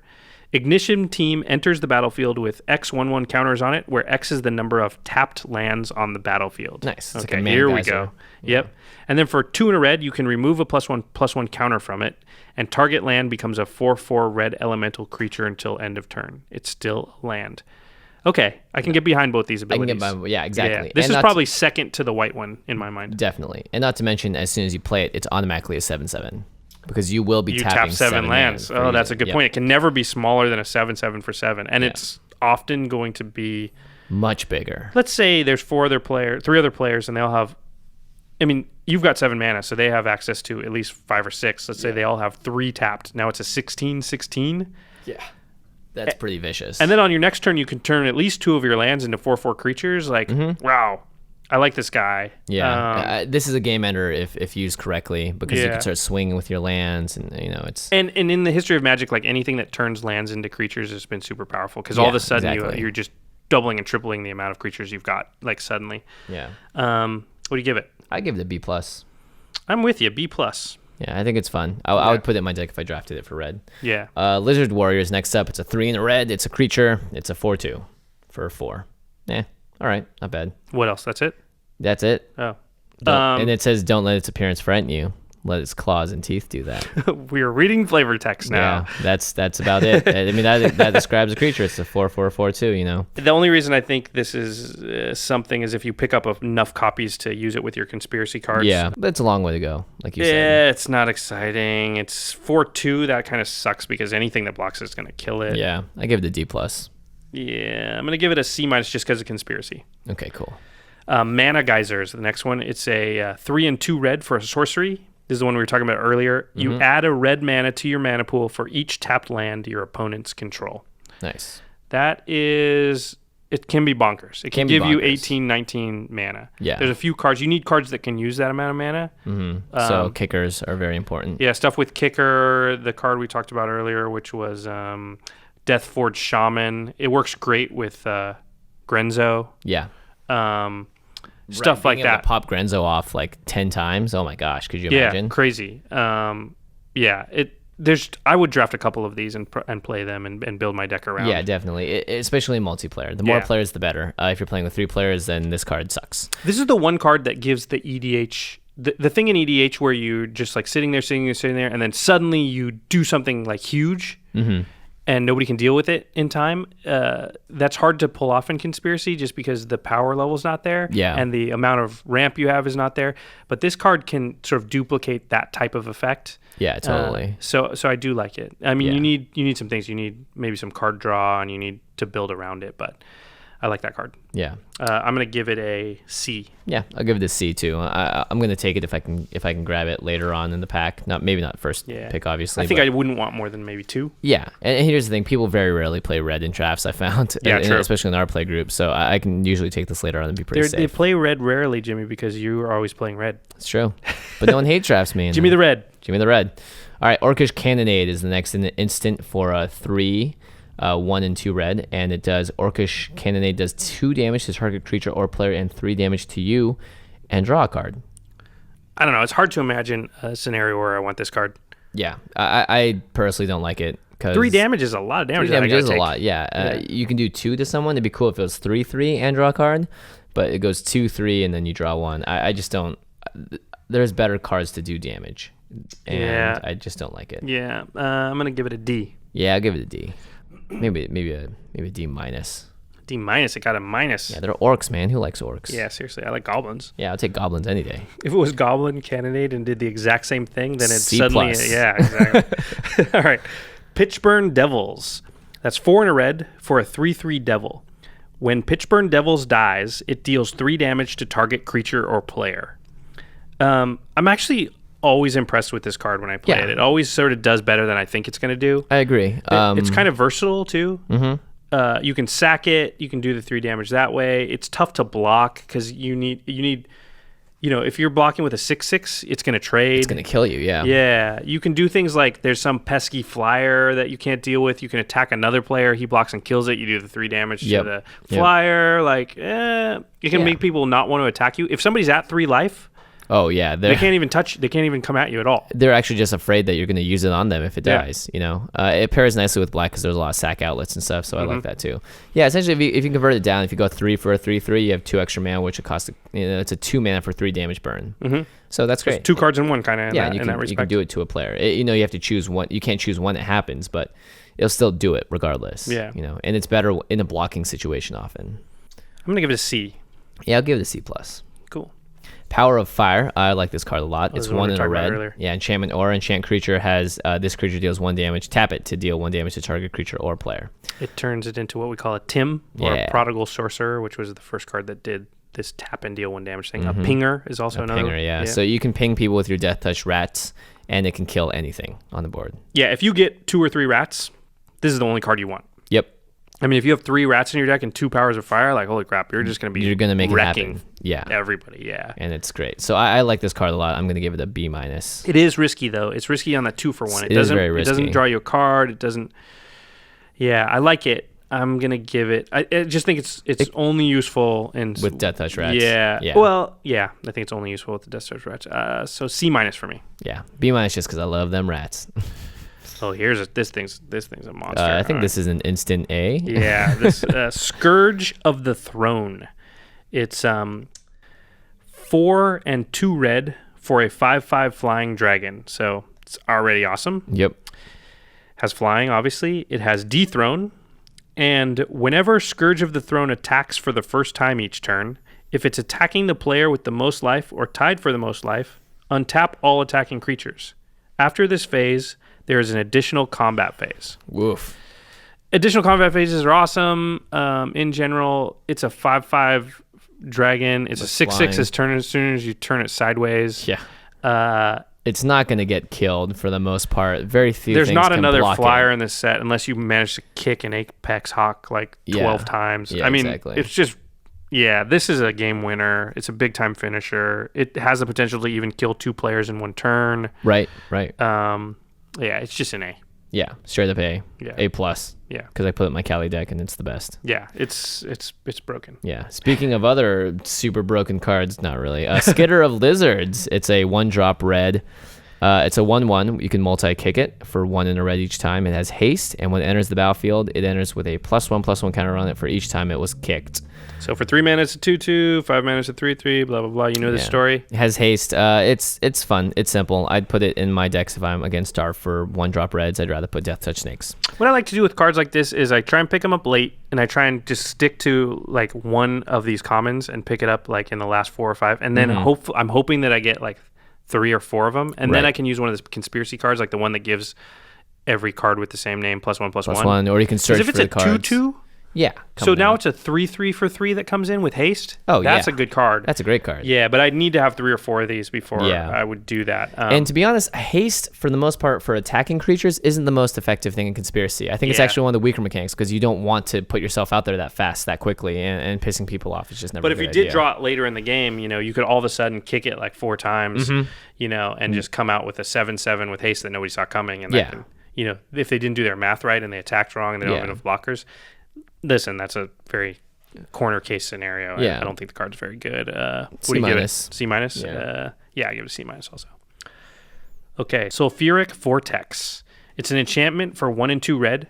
At the beginning of each player's upkeep, Sulfuric Vortex deals 2 damage to that player. If a player would gain life, that player gains no life instead.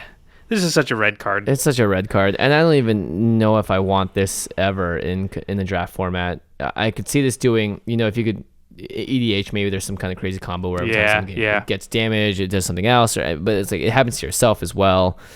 It costs you that card. It does speed up the game, but everybody else with that card you use, they played a creature or they played a removal spell or whatever, and so it's going to speed up the game, but you're already behind in that game because you had to play this card. Yeah. I don't like it. I think you're right. It's for other formats. I give it a D. Yeah, I'll give it a D-. Jimmy the Red does not like that card. Does not like it. I mean, I like doing damage to other people, not myself. Just saying. Torch Fiend, 1 and a red, is a creature devil that's a 2/1, and you can tap 1 red to sacrifice Torch Fiend and destroy target artifact. Useful, not really. I think, again, you need to pay attention to how many lurking automatons got drafted and how big they are and how scary that is. If there's 5 of them that got drafted and most of them are 5/5s and 6/6s, this card gets a little bit better. Yeah, exactly. In general, there's not a lot of scary artifacts, though. Most of them are just, that's just a creature that attacks and blocks. Yep. So I would just say a straight D. Yeah, D+. D+. Yeah. Okay, next is Treasonous Ogre. It's 3 and a red for a 2/3 Ogre Shaman. It has Dethrone, and then it has another ability, which is pay 3 life, add red to your mana pool. Weird, but I actually like this more than a lot of the other creatures. Yeah? Because it's the kind of thing that you're not going to use until it's the end game. So it's like you really need 2 mana and you just need do it. you have that mana. You can like paying 3 life. Let's say you pay 6 life to kick that thing, and then another 2 times for the other card, and that does 6 damage. That's fine with me. 6 life for 6 damage. If you are slightly up in life, you could do this to end the game. Well, plus you can manage your dethrone. Exactly. So if you're playing a lot of dethrone, I think you need this because you need to be able to bring your life total down so that you're not you can attack other people to continue to get the dethrone. And imagine if someone comes at you with like a Scourge of Thrones because you have the most life, and they're like, actually, at instant speed, I'm going to pay 3 life to just float 1 mana. Yeah, now you don't get your extra turn. Yeah. Yes, exactly. So I think with the dethrone mechanic, it can be powerful. It's just tough, though. You're attacking somebody, and you're bringing yourself down. Yeah. So without attacking you, they're basically staying even with you. I don't know. I'm not in love with it. I think there are some uses. Yeah. It's still a 2/3 for 4 with dethrone, so it's basically a 3/4 for 4, which is fine. I'll give it a C. I'm not the biggest fan of it, but it's not the worst in the world. I think being able to add mana is really powerful, no matter what the price is. Yeah, that's true. Throughout Magic's history, that type of effect has been, you can exploit it. Yeah, exactly. I don't know if I see it within this set. I'm going to give it a C-. Cool. All right, Trumpet Blast. It's an instant for 2 and a red. Attacking creatures get +2/+0 until end of turn. Very simple. Yeah, there are a lot of tokens. Yeah. I might even splash this in a token deck if I didn't get any of the other like Intangible Virtues or Echoing Courage. You want some overrun effects. In red itself, I don't see like this whole like drop a million creatures onto the battlefield thing. I mean, maybe with a bunch of you'd have to play a bunch of crappy cards to pull that off. So yeah. I'm not saying it's unplayable, but I don't think red seems to want this particularly. No, I don't think so. Red's going to want to do damage differently, not through attacking. I mean, some attacking, but not through attacking with like 12 guys at once. Yeah, exactly. Yeah, I give this a D. Yeah, I give it a D also. Next is Uncontrollable Anger. That's 2 and 2 red for an enchantment aura. It has flash. It says enchant creature. Enchanted creature gets +2/+2 and attacks each turn if able.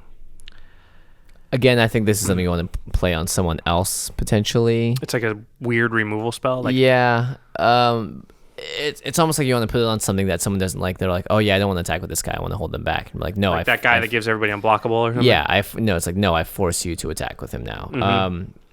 And hopefully someone will block and kill him. But I'd rather have those heckler guys from earlier. Yeah, that's a much more, and it's cheaper. Yeah, and it's not an enchantment. It's repeatable. It's a creature you can block with. Yeah. I don't like this card. What's the point of flash?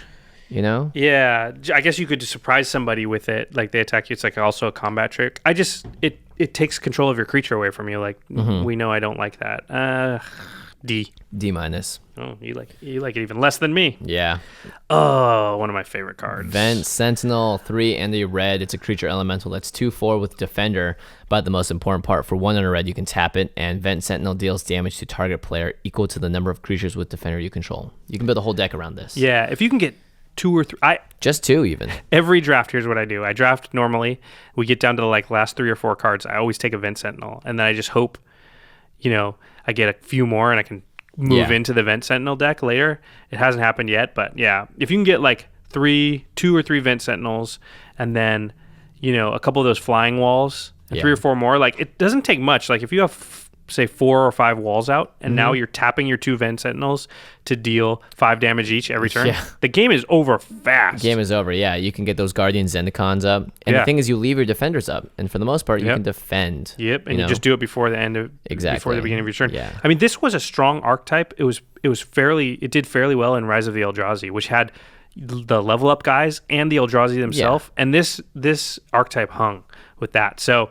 I want to live the dream here. I think it's not as strong as it was in Rise of the Eldrazi because some of the other walls are gone, but I think you can still probably pull it off. Yeah, there are definitely enough cards that are Defender that. And here's the thing: is like if you're drafting it, no one else is for the most part. Yeah. I don't think you'll be. People don't go for this very high, and then by the third pack, you can be taking all your defenders really high, and nobody's going to go after them that high. Yeah, exactly. So. All right, cool. Thing is, it's hard to live this dream. I'm going to give it a C-. A lot of times it's just an F, but. Yep, I'll give it a C- too. If you can make it happen, then it's a freaking A. It's what makes the Vent Sentinel deck work. It's named after this card. Yeah, it's fun when you pull it off. You can just drop fools like fast. Yeah. Okay, the next card is Volcanic Fallout. It's an instant for 1 and 2 red. Volcanic Fallout can't be countered. Volcanic Fallout deals 2 damage to each creature and each player. Oof. So here's your token hoser. Yeah. It just wipes the token deck. Now this I like more than anything else. The token deck is a thing, and so is the flying deck, and this hurts both of them. Yeah.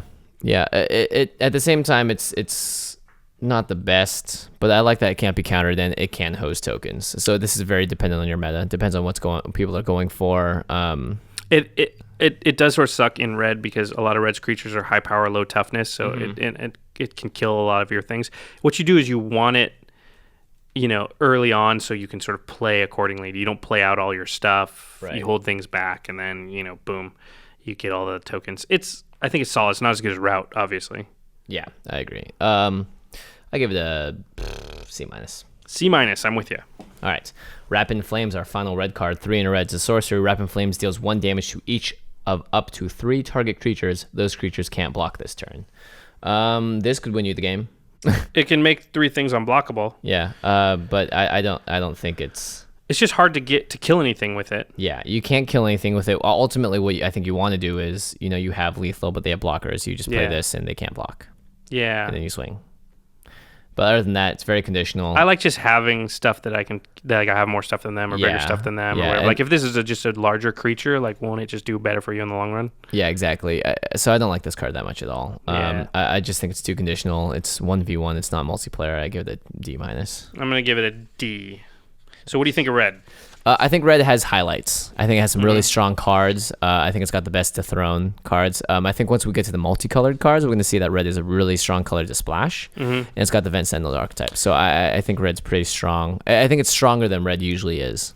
Yeah, I think it's okay. It relies on the dethrone mechanic a lot, which is not my favorite. Red in general is aggro. I think what you said as if it's sort of your support color, it's a little bit stronger. You don't have to be pure aggro.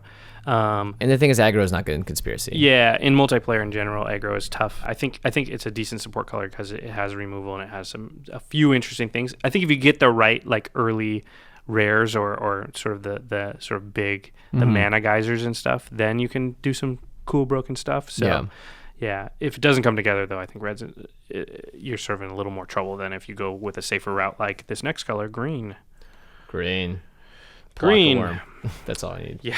Just give me 10 Plaka Worms and let's play a game. Okay, so the first green card is Charging Rhino. It's 3 and 2 green for a 4/4 Rhino. Charging Rhino can't be blocked by more than 1 creature. It's a 5-mana 4/4, so it's always going to be playable. It's tough to block. I mean, not impossible, but yeah. I don't know. It's fine. It's nothing super exciting. Yeah, I like can't be blocked by more than 1 creature. At the same time, they could just double block it and kill it. No, they can't. It can't be blocked by more can't be than blocked. 1. Okay, in that case, yeah, sure. It's gonna knock people on their butts. C. I'll give it a C. C- for me. Yeah, it's true. Actually, maybe this is a C-. There are better creatures here. Yeah, it's good, but it's not amazing. All right, Copperhorn Scout. It's a 1 green. Whenever Copperhorn Scout attacks, untap each other creature you control for a 1/1 Elf Scout. I don't know. I mean, because what's going to happen to the Copperhorn Scout? Because it has to attack, right? So it's going to die. Yeah, exactly. You got to use it once. So you got Vigilance for all your creatures for 1 turn. What if it said instant, 1 mana? Right. All your creatures gain Vigilance until end of turn. That'd be better. Yeah, I still wouldn't play that card. Yeah, I still wouldn't play it either. And the thing is, it's aggro. Green trying to be aggro doesn't make much sense here. Yeah. I just don't like it. I'm never playing it. F. Yeah, F. Next up. Echoing Courage. It's 1 and a green for an instant. Target creature and all other creatures with the same name as that creature get +2/+2 until end of turn. Okay. This is the overrun effect, the closest you're going to get for pumping all your tokens. So if you've got a squirrel nest and you manage to get 6 or 7 squirrels out, this thing is freaking broken. Yeah, it's great. They all turn into 3/3s until end of turn. And you can use it on defense as well if you really need to. Your spirit tokens, same thing. There are some elephant tokens that you can create. I think this card is good in the token deck. If you have 1 or 2 squirrels nests and you're not a full-on token deck, it can still be decent. Because again, you're right. You can use it on on a single creature. Also, this set is about having multiples of cards. Like Screaming Seahawks, and as we'll see, Howling Wolves too. Yeah, so you're already trying to get 2 or 3 of the same creature, or 4. So it's just a little bit better than a normal combat trick. I think it's good. I don't want more than 1, maybe 2 in a fully dedicated token deck. Yeah. I give it a C-. Yeah, I agree with that. C-. Well, I like this next one. Elephant Guide. Yeah, it's one of my favorite green cards. It's a 2 and a green for an enchantment aura. It's kind of essentially a totem armor. Its enchant creature gets +3/+3, and when enchanted creature dies, put a 3/3 green elephant creature token onto the battlefield. So it creates a token. Fun times.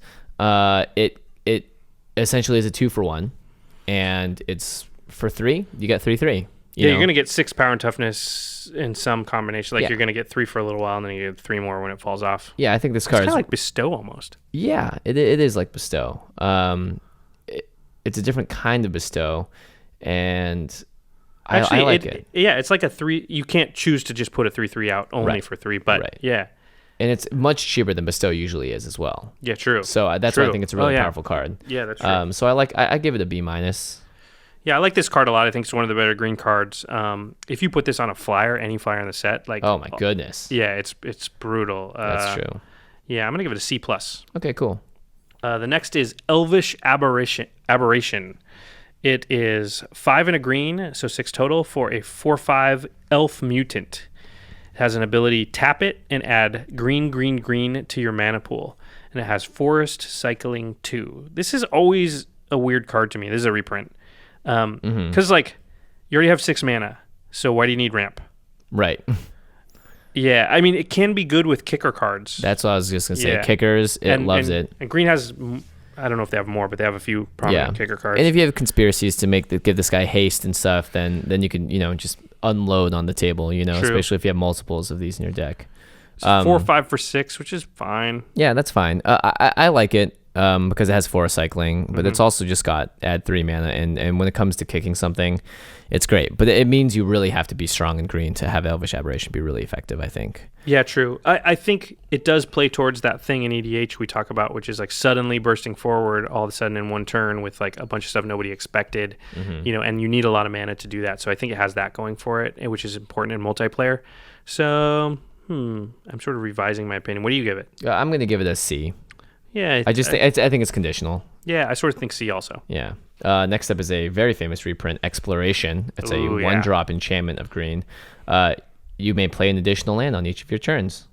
That's a spicy meatball. It's a spicy EDH ball too. It's definitely a commander staple. Yep.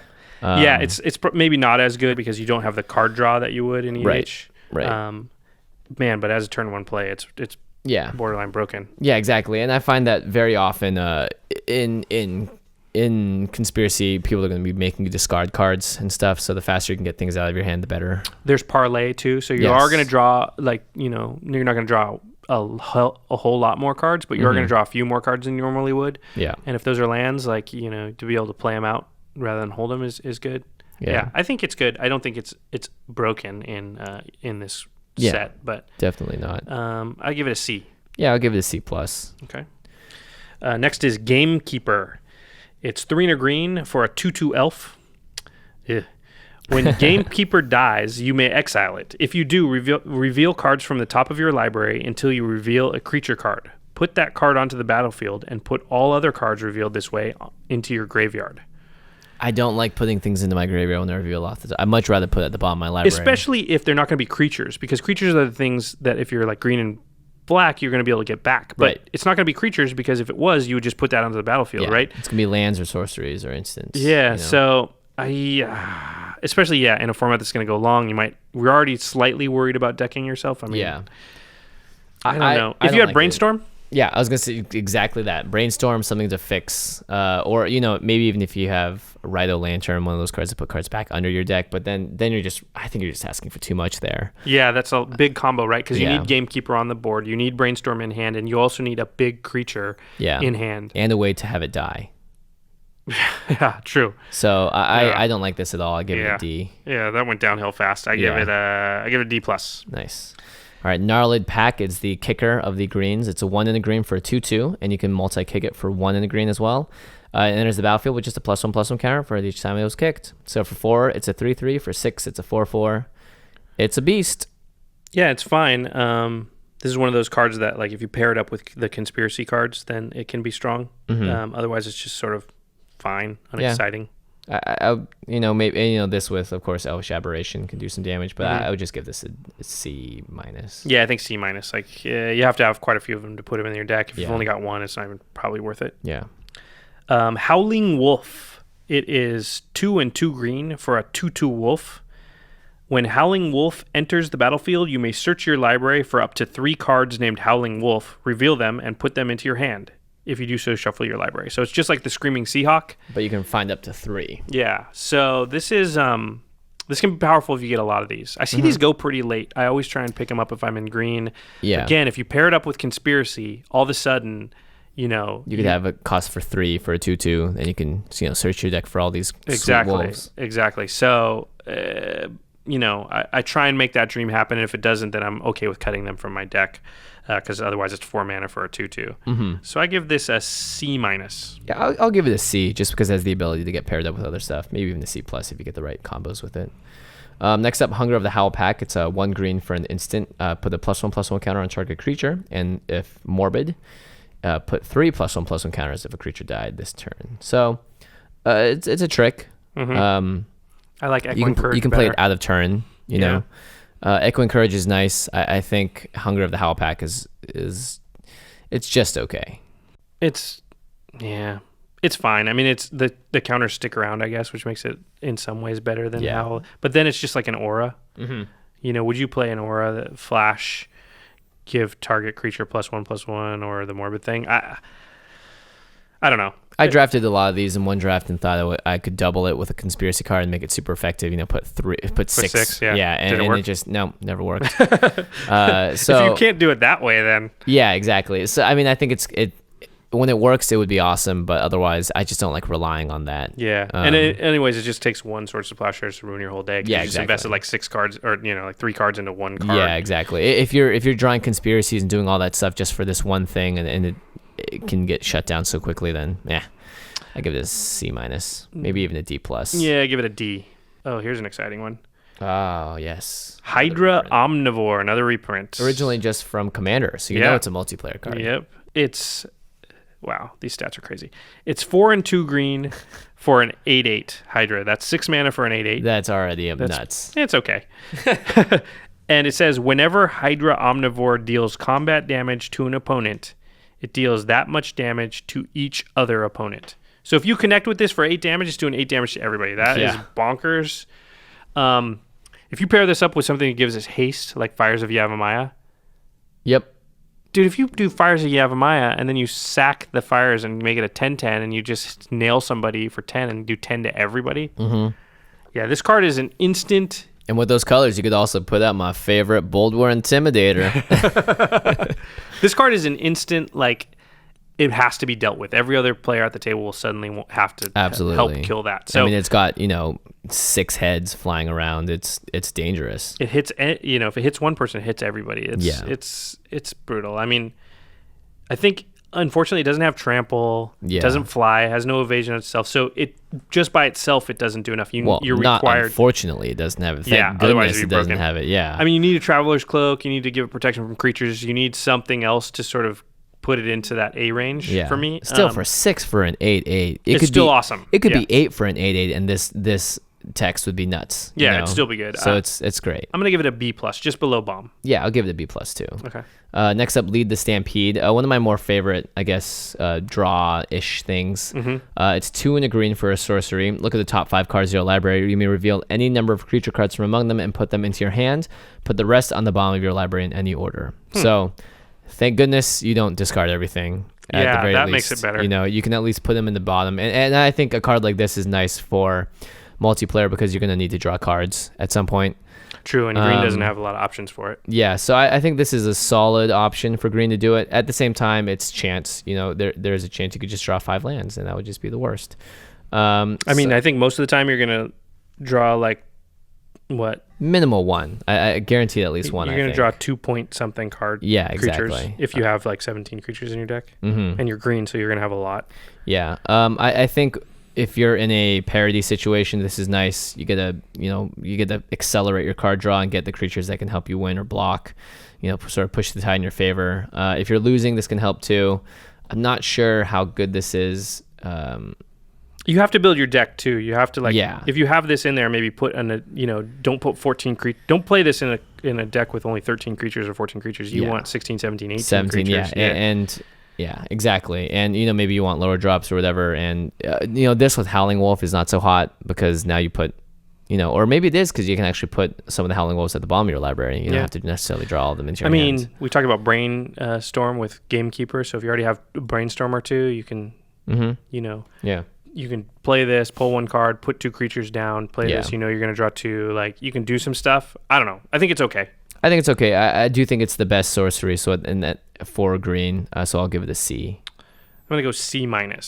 Next is Nature's Claim. It's 1 green for an instant. Destroy target artifact or enchantment. Its controller gains 4 life. F, I don't care. Don't want it.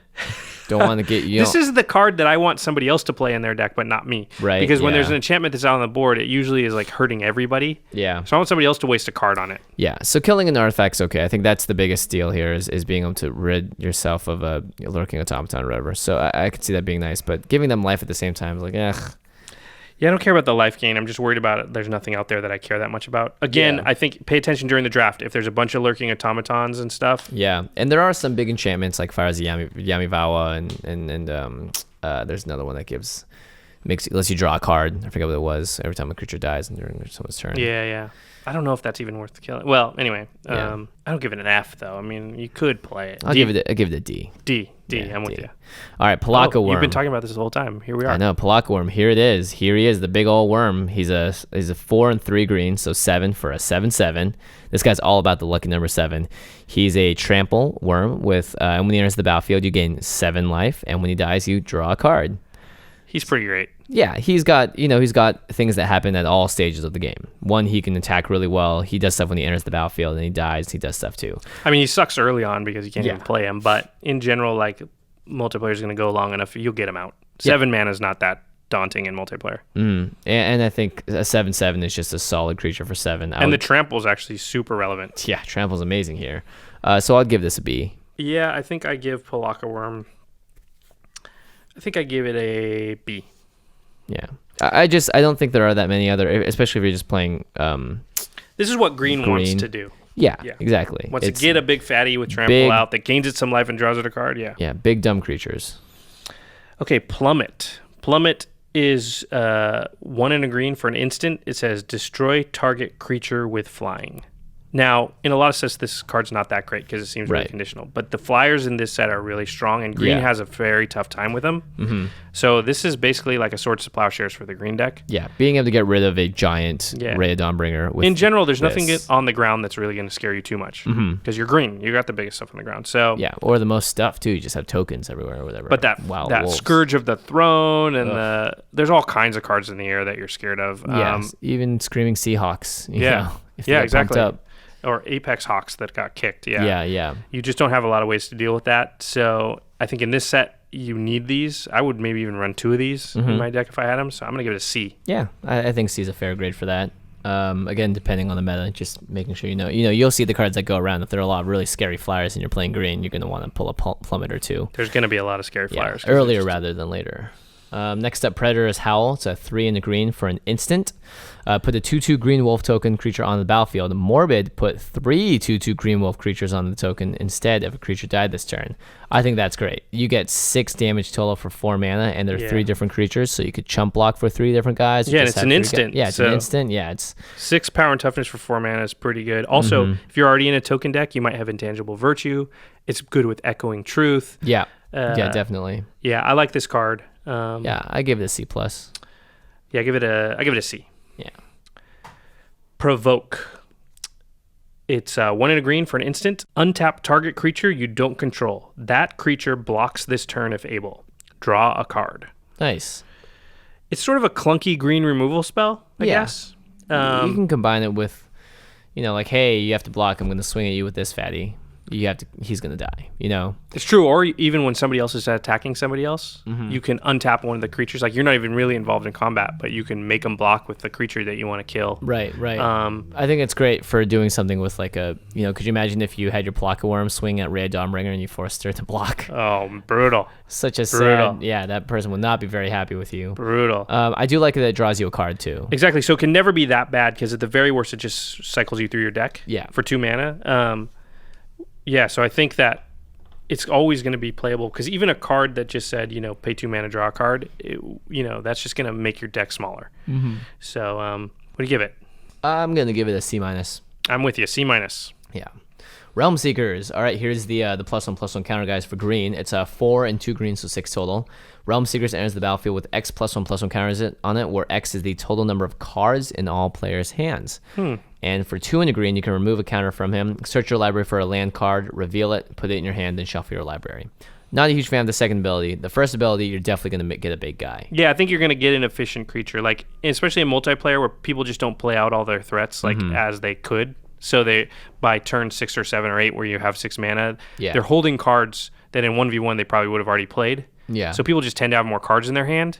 So I can see this easily being like a 16-ish. Yeah. If you've got 4 people in play. Yeah. For and 6. You also have ramp as green, so you're going to be able to play it earlier when True. people still have more cards in their deck. Can you imagine you play it on turn 4 or 5? Yeah. It could be a 20-20. Yeah. Which would be pretty vicious. That is pretty bonkers. Yeah, the go and find land is like, fine. Yeah, I feel like if you can fix with it, but at that point, by turn 5 or 6, you hopefully shouldn't have to be fixing. Yeah, true. That's true. But you could. I mean, how good is like a 12/12 for 6? Pretty good. Great. Anything That's a B. that's over 6 is so it's a B. It's a B. Yeah, I think it's a B because the ability I'm just not even going to worry about. I mean, I might use it once in a while, but I'm definitely not playing the card because of that ability. Right. Okay, Relic Crush. It's 4 and a green for an instant. It says destroy target artifact or enchantment and up to 1 other target artifact or enchantment. This is a little better, I think, than Nature's Nature's Claim? Yeah. Because at least you get 2 things. Yeah. And you can do it to 2 different people. Yeah, it's approaching playable. I still think I'd rather that somebody else at the table played this card. Yeah, it's got 5. rid of the threats for me. It's 5. I don't want to play this. I give it a C-. Maybe a D+. D+, I'm with you. D+. Yeah. Respite. 1 and a green. An instant prevent all combat damage that would be dealt this turn. You gain 1 life for each attacking creature. Fog. Here we are. There's always a fog. I personally really like this card. You do? I think this is the card you hold in your hand until it's 1v1. They swing for lethal. You turn the entire game around and you win because of it. But that situation doesn't always come up. Well, we're going to disagree about this one. I just don't like fog effects, fog variants. I just think like there's too often when you're holding this card and all it does is buy you 1 turn. But if you were just been able to play a creature, then you would have bought yourself more than 1 turn. Right. Yeah. What do you get? I mean, I think if it's really easy to use this and have someone make a mistake, like, all right, full swing. Like, all right, there's 10 creatures. We're both at like 6 life. Perfect. It's true. People do alpha a little bit more in multiplayer. And you can leave all your guys up. You don't even need to block. You don't need to trade off or anything. It's only going to work, though, once you get down to 1v1. The whole rest of the game, it's not useful to you. The thing is, I often find the way that with my play styles, I'm so on the defensive and usually not aggroing that I need to have that 1 turn to win. So it has come up a couple of times where I'm like, if I only had a respite in my deck. Well, yeah, but that doesn't mean... Yeah, okay. Yeah. I don't think that necessarily means that's good because what about all the other times that you wouldn't even got to the point where you need the respite because or respite because you're holding respite in your hand instead of a creature that you needed to play out. Yeah, it's true. I give it a D. Yeah, I'll give it a C-. All right. Well, we're not that far apart. Yeah. Sakura Tribe Elder. It's 1 and a green for a 1/1. It says sacrifice Sakura Tribe Elder. Search your library for a basic land card. Put that card onto the battlefield tapped, and then shuffle your library. So this is, it's fixing, it's ramp. A lot of times you can get a free block out of it. You just block and sack. I like this card. Yeah, it's great. It's definitely its best when you can fix your mana. I think this is an auto include in any green deck. If you can at least grab 1, 2 maybe, and if you're feeling frisky. Yeah, 2 and more gets a little risky because you definitely don't want to draw this on turn 7. Yeah. Oh yeah, this is the worst card to get late game. Yeah. I'll give it a C. Yeah, I'm going to give it a C also, especially since I love to play 3 and 4 colors, and this allows me to do that. Definitely. All right, next up, Scaled Worm. Boring. 7 on the green, 8 for a 7/6. 8/7/6. 8/7/6. I don't care. 8 mana 7/6. 8 mana 7/6. I mean, it's never completely unplayable because 8's still a lot in multiplayer, but it's going to do something. Yeah, it'll be a big blocker for you, but it doesn't have flying. Yeah. It doesn't have reach. I might play 1. Yeah. Maybe. I'll take Spore Cap Spider over this any day. Oh, yeah. D+? D. Oh, wow. Selvala's Charge. This is the green Rousing the Spirits. It's 4 and a green for a sorcery. It says Parlay. Each player reveals the top card of his or her library. For each non-land card revealed this way, you put a 3/3 green elephant creature token onto the battlefield. Then each player draws a card. Oh, my goodness. This can be bonkers. This is another card where it's really important to know how many people are playing in your pod. If it's 4 or, God forbid, 5, I mean, for 5 mana, you could get 9 power and toughness out sometimes. Yeah. I mean, that's just... You could get all 5 people, too. Yeah. If you get 5 3/3s off of this, I mean... Oh, my gosh. That's incredible. It's crazy. You could kill someone in one turn with that much damage. Yeah, that's crazy. Yeah, I'm a big fan of this card. I think it's one of the best parlay ones, even more than the one that you get tokens. You mean the spirit spirits? tokens? Yeah. I like the spirits a little better, but this is still awesome. I mean, 3/3 green elephants. Give them.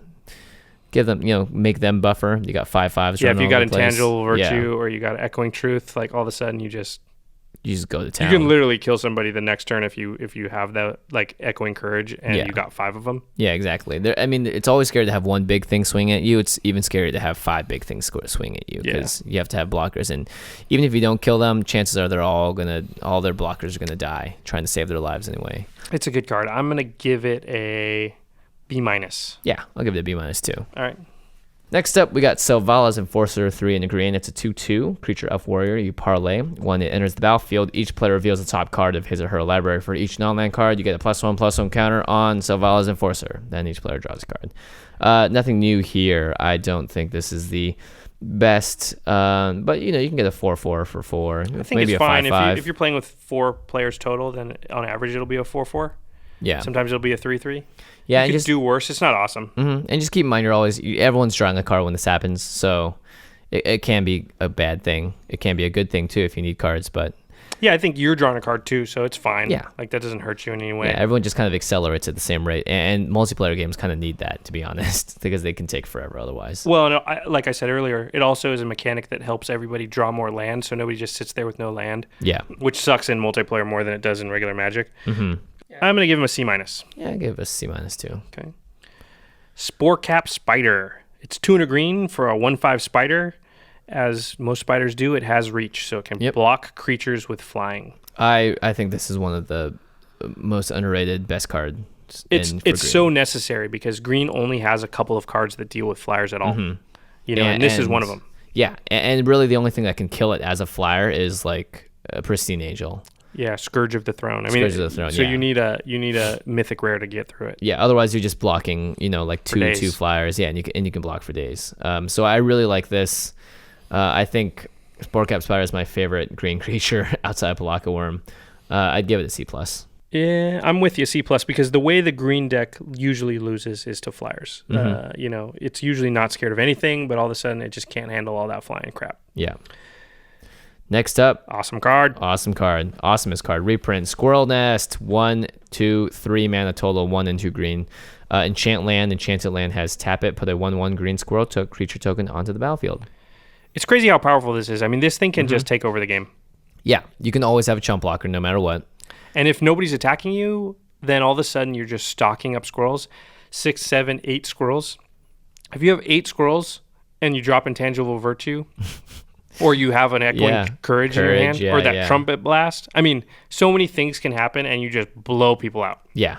And it's funny because they're squirrels, and everyone loves squirrels. There's a reason that this card is also like $1, whatever, uncommon. It's just a lot of fun. Yeah, it's a fun card. It's super powerful. Yeah. It's just like, basically for 1 mana, you're creating a token every turn. Like, it's very powerful.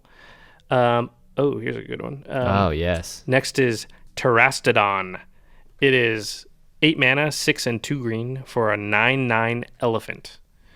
Baller. It's already huge. When Terrastodon enters the battlefield, you may destroy up to 3 target non-creature permanents. For each permanent put into a graveyard this way, its controller puts a 3/3 green elephant creature token onto the battlefield. Nice. So there's a couple ways this can go. You can like destroy 3 of your own lands and get 18 power and toughness out of the battlefield. And just go to town. Otherwise, you can destroy key things that other people have. Now, you can't take out creatures, but you can take out a key land or key artifact or enchantment, and they basically get a 3/3 elephant for it. Sometimes you'll want to do that. Yeah. Yeah. So wrecking lands, I think, is by far its most powerful. Depends. You know? I think in multiplayer, it's not as powerful because they're just going to have excess mana, but it just depends on the board state. The great thing about this card is its versatility. Yeah. But putting 18 power and toughness onto your side on turn 8. And being able to kill things. Yeah. But, to put 18 on your side, you'd have to kill your own lands. Right. But, oh no, I'm down to 5 lands, but I put 18 power and toughness out. Like, you can just win a lot of times if you do that. Yeah. This card is a win-win-win. Win more if you're winning, win more if you're in parity, win more if you're losing. It can change the dynamic of the game just because up to 3 target. And you don't even have to do it, right? Yeah. So it's great. I give this a straight A because it's fun. Yeah, I'm going to give it an A- only because it's not always going to just, like, sometimes you're going to cast this and then they're just going to fly over the top and kill you. True. I guess it's not as good as Scourge when it comes down to it. Yeah, because it doesn't have evasion on its own. It doesn't have haste. It just, as soon as it lands, you need one more turn until you can do stuff with it. So. Right. Yeah. Okay, maybe an A- then. Still awesome. Yeah, still awesome. All right, next up is another rare Wolfbriar Elemental. It's 2 and 2 green, so 4 total, for a 4/4 creature that you can multi-kick for only 1 green. And when it enters the battlefield, you're going to put a 2/2 green wolf creature token on the battlefield for each time it was kicked. So this is great. Early game, it's great. You just get a 4/4/4. Late game, it's incredible when you get a 4/4/4 and then like 6, wolves or whatever. Yeah, if you have 9 mana, then you're getting 5 2/2 wolves with it. Yeah, that's insanity. That's like 14 power and toughness for 9 mana. Yeah, I mean, exactly. It's almost Terrastodon level. Yeah, the only thing is you just have to have a lot of forest for it. So that's the only thing to be wary of. If you're splashing green, Wolfbriar Elemental obviously is much less powerful. You can't even splash it. It costs 2 green and its casting cost too. Yeah, exactly. This is a super good card. Also, again, it creates tokens. We have Echoing Courage. We got Intangible Virtue. We have things that can like pump all our tokens up. Yeah. So, I can see a turn 8 where you cast this. You get 4 2/2 green wolf tokens, and now you attack the next turn and you Echoing Courage and you do 16 damage, just like that. Like boom. Yep. Especially if they don't block right, then a lot of that's getting through. If they don't think an Echoing Courage is coming on the way. Yeah. So that's a solid B+. I agree with you there. Yeah, B+. Okay, and the last green card, Wrap in Vigor. It's 1 in a green for an instant. Regenerate each creature you control. I think this would be good if you know that a like one of those red burn spells is going around. There's one that can do 3 damage to each creature. So if you know that you're going to put a lot of tokens out and someone can wipe them all off the board at the same time, then sure, toss one of these in your deck. Actually, that's a good point. If you pay attention during the draft, you see a route go by, and then you see a couple of the red wraths go by or whatever, then maybe at that point it would be worth it. Right, like there's nothing better than someone routing, especially like instant speed thing. He's got everyone, and then you Wrap in Vigor, and then you're on the board with all your. I think stuff. You would have to know there's a couple of those out there. Yeah. So I still think it's not great. I'd give it a D+. Yeah, I give it a D. So what do you think of green? I think I like green. I think green's pretty strong. I would have it tied with black or even maybe slightly ahead of black. I think green's got amazing creatures on the ground, exactly. but no flyers. But Sporecap Spider, I think, really fills up that hole. You need to pair it with something that can deal with flyers pretty well, or else you need to get a lot of Spore Caps and a couple plummets. Yeah, precisely. But it is strong, and green in general is strong in draft just because, like, playing out big threats that people have to deal with, I mean, sometimes they just can't deal with them. Yep. All right, on to multicolored. Yeah. This is the flashy, exciting stuff. Yeah, starting off with Bassandra Battle Seraph, which is, I believe, a reprint from Commander as well. It's 5 total, 3 and a red and a white for a 4/4 with flying, and she simply says, players can't cast spells during combat, and for 1 red, she can make a target creature attack this turn if able. So it's basically like those heckling guys, but she costs 1 less, and then she's also a 4/4 flyer. It's nothing like the heckling guys, actually. I take it back.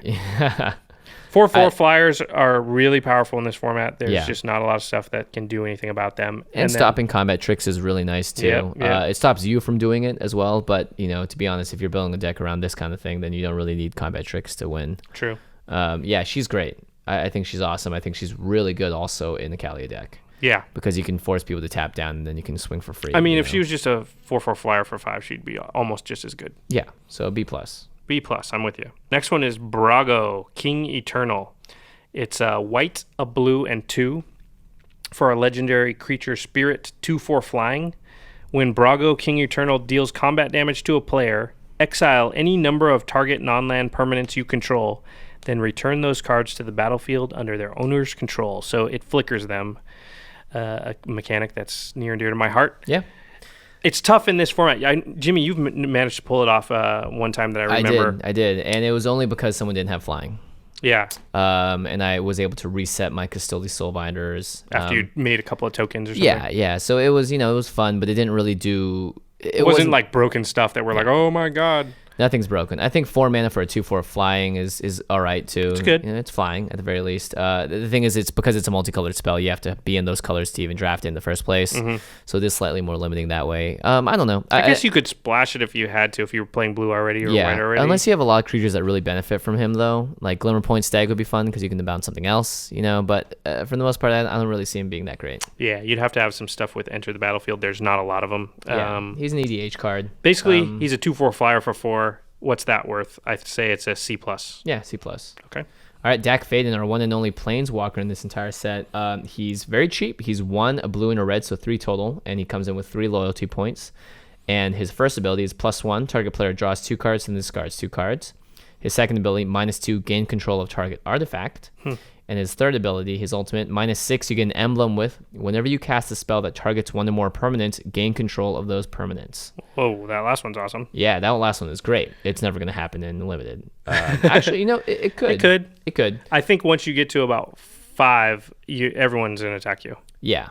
I think he's great. I don't know if he's the best for the format. I think... he's waiting for a deck to come along and make him broken, but it's not there yet. And I would take him in the draft, and I'd put him in there. But I mean, you're going to draft him just because he's worth money. And you can drawing 2 cards and discarding 2 cards is great. Why not? Yeah, exactly. Planeswalkers are always good. It's just how good. Yeah. But in Limited, Planeswalkers are always good. I mean, I think you just try and ultimate him up. I mean, I guess if there's an artifact out there you want, you take it. Like somebody's lurking automaton or something. Otherwise, being able to potentially draw 2 cards and discard 2 cards for 2 turns in a row is pretty good. Yeah, good enough. I give him a B. Yeah, I give him a B. Maybe a B+ on a good day. We've seen him get out, and that person didn't suddenly take control of the game. It's just it's a good card, but it's not like it's not like Scourge of the Throne or something. Right. I didn't even realize this, but this next card has Dak in it. Yeah, he's shooting him with blue stuff or something. Is that Grenzo? Oh, that does look like Grenzo. Oh, the card, by the way, is called Dax Duplicate. It's blue and a red and 2 for a 0/0 shapeshifter. You may have Dax Duplicate enter the battlefield as a copy of any creature on the battlefield, except it gains haste and dethrone. So it's a clone variant. Yeah. But it gets dethrone and haste. I think this is actually one of the better cloning cards. Yeah, this is better than a normal clone for sure, because all those other abilities are just great. Are just dethrone and haste are just gravy. You don't have to use them. Yeah. They're always strong in multiplayer. You want if you're in these colors and someone else has drafted Rhea or any other huge bomb, you want Dax Duplicate. Yeah, for sure. I think you want him anyway. Like, he's always going to be the best thing on the battlefield, +1, because he's going to come in, you're going to attack the person with the most life with him. He's got haste. So it's actually one of the few clones that comes in as better than the clone, the thing that it clones. So, and can attack as well, because most clones do not have haste. Yeah, I give him a B+. Yeah, I give him a B+ too. Okay. All right, Death Reap Ritual. I like this card a lot. Me too. It's a 2 and a black and a green, so 4 total, and it's just an enchantment with Morbid. At the beginning of each end step, if a creature died this turn, you may draw a card. In a limited game when you need to get through your deck and have the best hand, this card is bonkers. And in multiplayer, like because everyone's turn, like you can draw 2-3 cards in between the end of your turn and the beginning of it. Yeah, it's gonna happen a lot. Yeah, I pick this up often. I've splashed it before. Card draw is just so powerful. Yeah, if you're in these colors, you have to play this. Also, if you got like a squirrel's nest, like you can start attacking with one squirrel just so it dies, so you can draw a card. Like it's pretty powerful. Yeah. What do you give it? I'm gonna give it a B-. B-. I'm with you. All right, cool. Next is Decimate. It is a red, a green, and 2. It's a sorcery. It says destroy target artifact, target creature, target enchantment, and target land. So first thing, you have to have all 4 targets. Yeah. So if there's no enchantment in play, you can't cast it. If there's no artifact in play, you can't cast it. Definitely gonna be creatures and lands, but yeah. Yeah. And it's better in multiplayer. There's 4 players, other players. You're probably gonna have these things out, but enchantments, there just aren't that many in this set that I think people are gonna play. I definitely think there's somewhere around 30% of the time you're going to look at the board and you can't cast it because they're either not an artifact or not an enchantment. And does it really help you out that much if you get rid of all these other random things that make people hate you? Yeah, you may have to be like, well, what I really want to do is kill that creature. But in order to do that, I also have to kill this person's artifact and this person's enchantment. You know, it's like, okay. That's not good. I'd just rather have a removal spell. I mean, sometimes you just don't have that option. You just don't have that removal spell. This is just really clunky. I think you can play it because it does destroy stuff, a creature specifically. It's just super clunky. I'm gonna give it a C-. Yeah, I'll give it a D+. With disdain. I just can't see it happening enough. Yeah.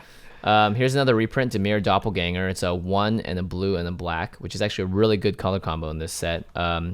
It comes into play as a 0/2, and for 1, a blue and a black. Again, you can exile target creature card from a graveyard. It becomes a copy of that card and gains this ability.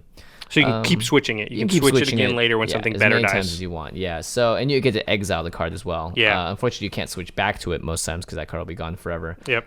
It's just another clone card. I don't think it's as good as Dax Duplicate, and in general, I don't think it's as strong of a clone as any of the number of them. I don't know. I think in some ways it can be stronger though, because you can play it out on turn 3.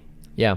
And then they play something more powerful. It has to die. The powerful thing has to die, though. Yeah, but you can upgrade it as the game goes along, which it's not as good as Dax Duplicate, I agree, but it does have some power there. Yeah. I would give it a C+. Yeah. I'll give it a C+ too. I like that. Okay, next is Edric, Spy Master of Trest. Ooh, Commander. It's 1, a green and a blue for a legendary Elf Rogue, 2/2. Whenever a creature deals combat damage to one of your opponents, its controller may draw a card. This is an interesting card because it works for your opponents too. So if one of your opponents attacks one of your other opponents, that opponent gets to draw a card. Yep. But what it does is it disincentivizes anybody from attacking you, because if they hit you, they don't draw any cards. Yeah. So it sort of warps the whole table in this weird way. Yeah, everyone wants to attack everyone else at this point. Edric is being the spy master he is to, pull all the puppet strings. Yeah, he's sort of like Littlefinger right now. He's making everyone else do what he wants. But at the Let's same call time, him Littlefinger from now on. Yeah, I like that. Littlefinger. But he doesn't get any cards of his own unless you're attacking other people. So you can deal, but at the same time, you are giving everyone else card advantage, and that may come to haunt you in the long run. But I don't know. You have to build things into your deck so that things make them blockable or swamp walk, island walk, whatever, or give things flying. You are in blue, so you have the chance to do that. Yep. So hopefully, maybe you can take advantage of that more than anybody else. Yeah, I think he's super strong though. He's great. He's just a great, fun card, and he really affects the board state. Littlefinger. Yeah, I give him a B plus maybe B+. I give him a B. Yeah, I just like that he can stop you from taking damage for a long time as long as he's alive. He is cool. Yeah, next up we got Extract from Darkness. It's a 3, a blue and a black for 5 total. It's a sorcery. Each player puts the top 2 cards of his or her library into his or her graveyard, then put a creature card from a graveyard onto the battlefield under your control. Interesting. It's expensive. Yeah, it's really expensive. And it's I wish risky. it was more than 2 cards. Yeah. The thing is, you don't even have to necessarily do the card that's discarded with this, true. Right? So there could be something else huge in the graveyard. Then you get it. Yeah, so it's kind of got that Dimir Doppelganger thing. So you can just steal one thing, and I like that. But I think it's a little too expensive. Yeah, I wish it wasn't so expensive. And it is conditional. There will be some number of times when you look around and there's nothing good in the graveyard and you're like, do I risk it? Do I risk Do it? I hope they flip over something big in the top 2 cards? I mean, let's say it was top 4 cards. I'd be way more apt to play it. Yeah, definitely. But I just think, though, you don't play this too often. And this is a limited format. You know, if you're drafting, this isn't a great card to draft. Yeah, people aren't going to be dropping bombs in their graveyards very often. Especially in turn 5. Yeah. But, you know, in the long game, in the late game, this could be valuable. It's actually a decent top deck on turn 9 or 10, maybe. Yeah. Potentially. But even then, you don't know it is. It might be. The worst thing that could happen, though, is that someone's best creature goes into the graveyard and then they die that same turn. And Extract from Darklist no longer lets you do anything. Well, what if you take their creature and then they die later? Doesn't that creature still go away? I believe so. Yeah. So, I mean, it I don't know. It's a double-edged sword. I don't like it too much, so I'm going to give it a C-. I'm with you, C-. Next is a card we mentioned a few times, Fires of Yavimaya. It's red, green, and 1. For an enchantment, it says, creatures you control have haste.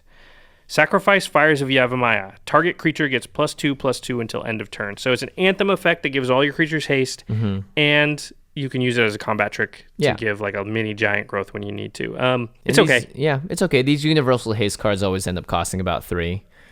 You'll rarely see it under that, unless like it's like Emblem of the Warmind, which does it for 2, but enchants a creature. You know, again, haste isn't the most powerful thing in this set. It's always nice in 1v1 because it's huge, but in this case, you're always attacking in 1v1. Yeah, exactly. If you have an opening, you're attacking, but in multiplayer, often you see an opening, but you don't take it because it leaves you open. Yeah, so I would give this a C-. I'm with you, C-. Yeah. All right, next up is Flame Right. It's a red and a white for a 1/1 creature, Human Advisor. You can pay 1 and tap it to put a 1/1 colorless construct artifact creature token with Defender onto the battlefield. Vent Sentinel, anybody? You can also tap it to sacrifice a creature with Defender, and Flame Right deals 1 damage to target creature or player. So this is definitely she's got 2 abilities. One is to start pumping people out, and the other one is a nice little response. You know, in response to I can do 1 damage to you, and then the thing that was blocking whatever now dies because it takes 1 extra damage. I think she's powerful.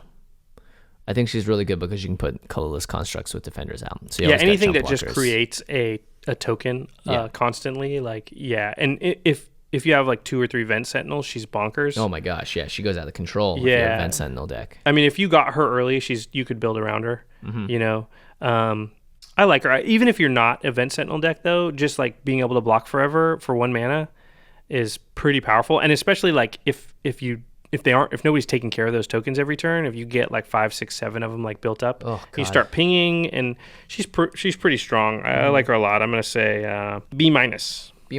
Yeah, I'll give her a C+ unless you're playing Vent Sentinel. Then I think she's just an auto include. Well, then she's a B+ or an A. Yeah, Vent Sentinel exactly. Deck. Grenzo, Dungeon Warden, black, red, and X. He's a 2/2 Goblin Rogue. Grenzo enters the battlefield with X +1/+1 counters on it. So if you pay a black, a red, and 4, he'll be a 6/6. Nice. And then another ability, you can tap 2 mana and put the bottom card of your library into your graveyard. If it's a creature card with power less than or equal to Grenzo's power, put it onto the battlefield. So what do you think of this guy? Highly conditional. Bank a commander deck around him. At the same time, I love him in a deck that runs the colors because this helps you pump out guys faster. And I did play Grenzo once, and I was able to get like 3 or 4 creatures out because you can tap 4 mana and do it twice. Yep. You know, it's not you just don't tap him. Yeah, you don't tap him for it. So it's cool because he's very flavorful. He's digging from the bottom of your library into your graveyard. And to be honest, you're not going to see those cards anyway. Very rarely are you going to get down to having like 5 cards in your deck. I've only played a couple of conspiracy games, and those went extra long because no one was attacking. You know, Grenzo kind of forces the game to go faster. Even then, we didn't deck ourselves. Yeah, exactly. He forces the game to go faster, and he gets fun stuff out. And for the most part, you don't even have to buff him up that much. I made him a 4/4, and he was able to put out almost everything in my graveyard. Yeah, that's true. You don't need to make him bigger than he needs to be. That's smart. I think there's certain other cards like Ruin Servitor, the Canal Dredger that put creature cards from your graveyard into the bottom of your library. If you get this guy early, you can draft those cards. Yeah, exactly.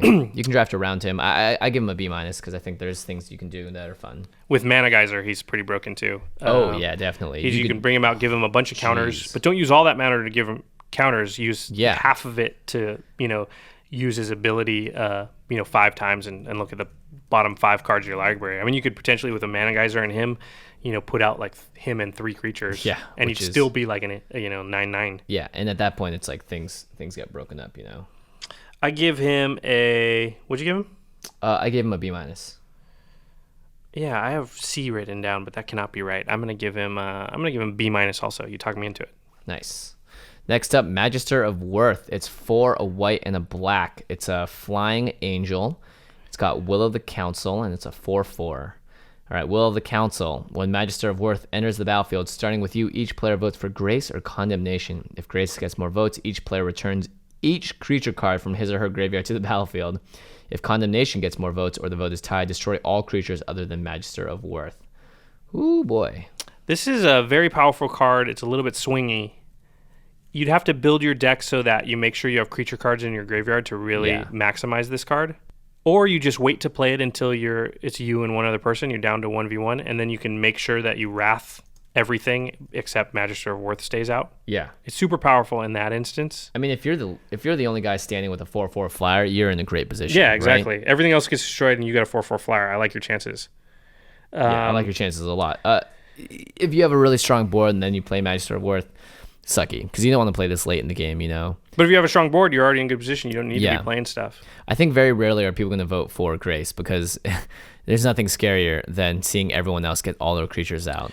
True, but in the case where, exactly. In the case where, at that point, everyone's going to look at their graveyards and try and determine like if that's advantageous or not. Mm-hmm. I like her. Yeah, I mean, at the very least, she's a 6-mana 4/4 flyer. Yeah, totally. So, I give her a B.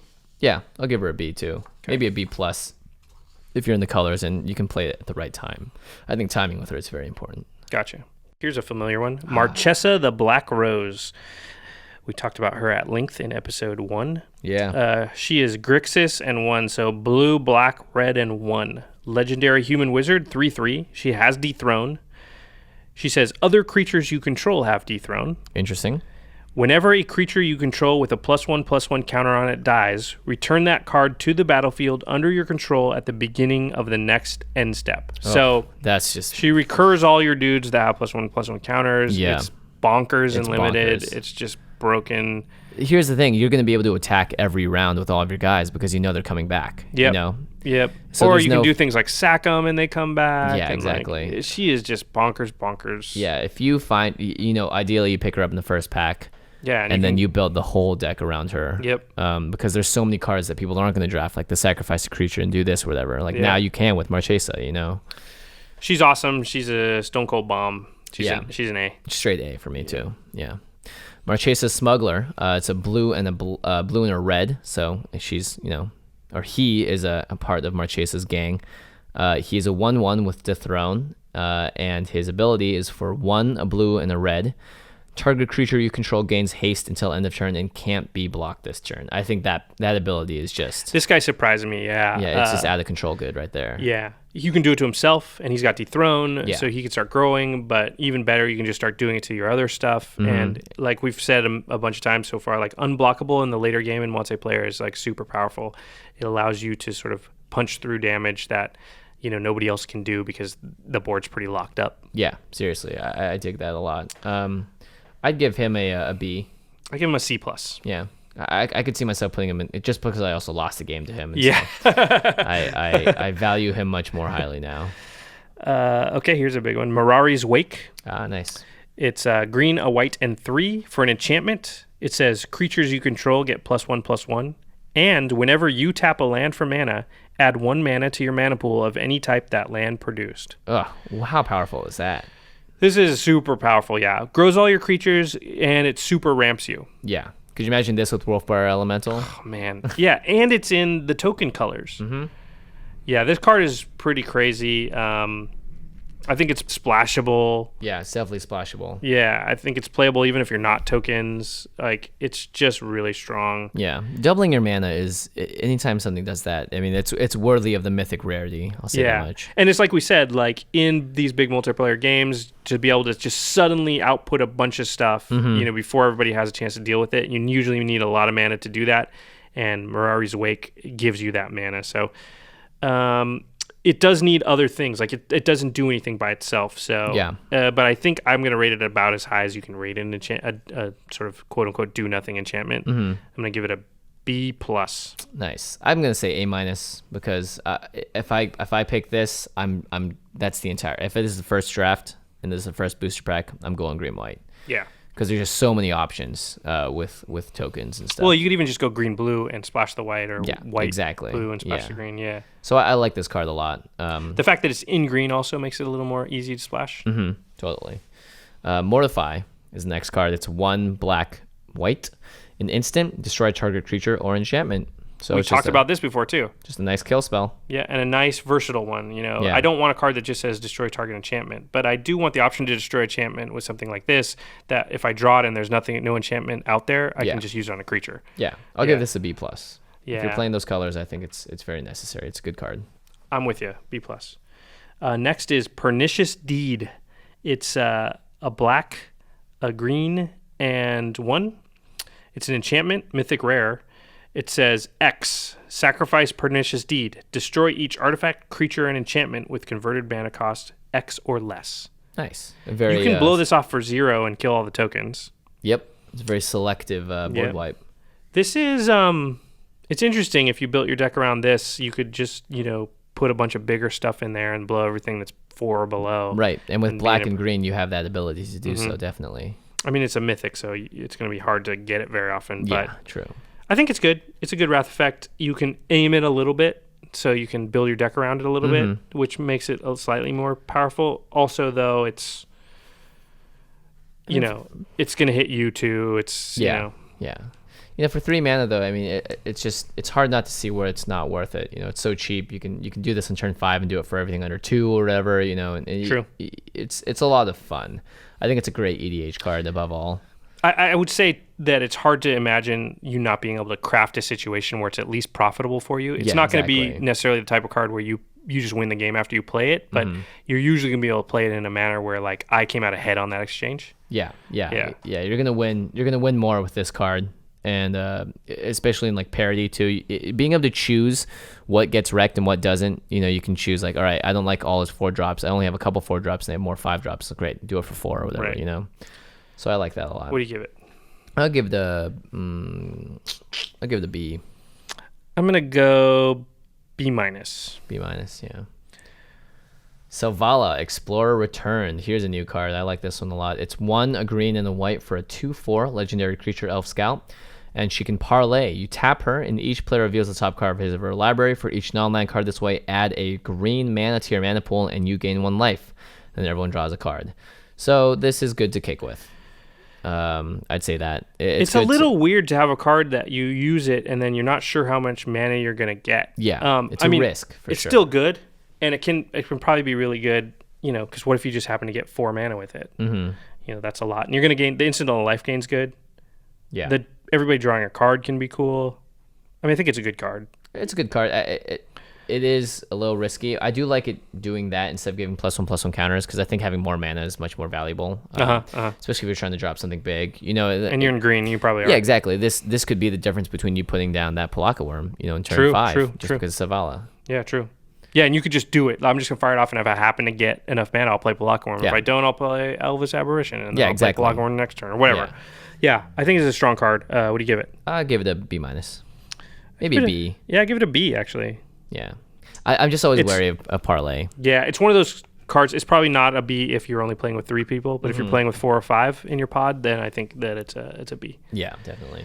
All right, next is Sky Spirit. It's blue, white, and 1 for a 2/2 flying first strike spirit. Great. Finally a spirit that flies. And yeah, exactly. It doesn't have floating. Yeah, it's not floating. Doesn't have lurking. It actually flies. This is just a solid card. Yeah, I think this is a great card all around. Yeah. If you have these colors and you play this card, it's awesome. What a great 3-drop. You'll never cut that card if you're playing those colors. Yeah, exactly. In fact, I even hate drafted it once because I was like, I don't want anyone else to have this. It's too nice. I'm going to give it a B-. Yeah, I can see B. Maybe even a B. C+. I'm going C+. Oh, really? I almost put it at a B. Wow. Just because it's nice to have flying. Yeah. Flying always pops it up a half grade for me immediately. Here's a great card though. All right, wait, I'm going B minus on. I'm reevaluating. Yeah, B minus. Nice. I'm gonna go A plus. All right. Next up, we got Spirit Monger. Now this is a beast. It's a 3, a black and a green, so 5 total for a 6/6. Sorry, that's great. 5 for 6/6. And whenever Spirit Monger deals damage to a creature, put a +1/+1 counter on Spirit Monger. Nice. Whoa! For 1 black, you can regenerate Spirit Monger, and for 1 green, it becomes the color of your choice until the end of turn. Wait, what? I don't get that last one, but the regenerate thing's awesome. Yeah, regenerate's awesome. I'm guessing color of your choice. I don't know. They probably had something else on there, and they're like, this guy's too powerful. So right, yeah, let's just change that last one to be sort of nothing. Yeah, I mean, I'm sure there's some combos that we're not thinking about. Some sort of, I don't know. Maybe it's how's that possible? I think of everything. I don't know. Yeah, no, I don't know. Anyway, it's a great creature. He's awesome, even if you took that last thing off. Yeah, you can regenerate him. I was gonna think. So you can just attack with impunity, and if they don't block, they take 6 damage, and if they block, he just gets bigger. Yeah. And then anything that would block and kill him, which there's not going to be a lot, he just regenerates and keeps doing it until he's bigger than them. Yeah, this guy is demanding to be exiled. Yeah. To be pathed or swords or whatever. But otherwise, he's just a fantastic card. He's a B+. I'm with you, B+. Yeah. Next is Spontaneous Combustion. As an additional cost to cast Spontaneous Combustion, sacrifice a creature.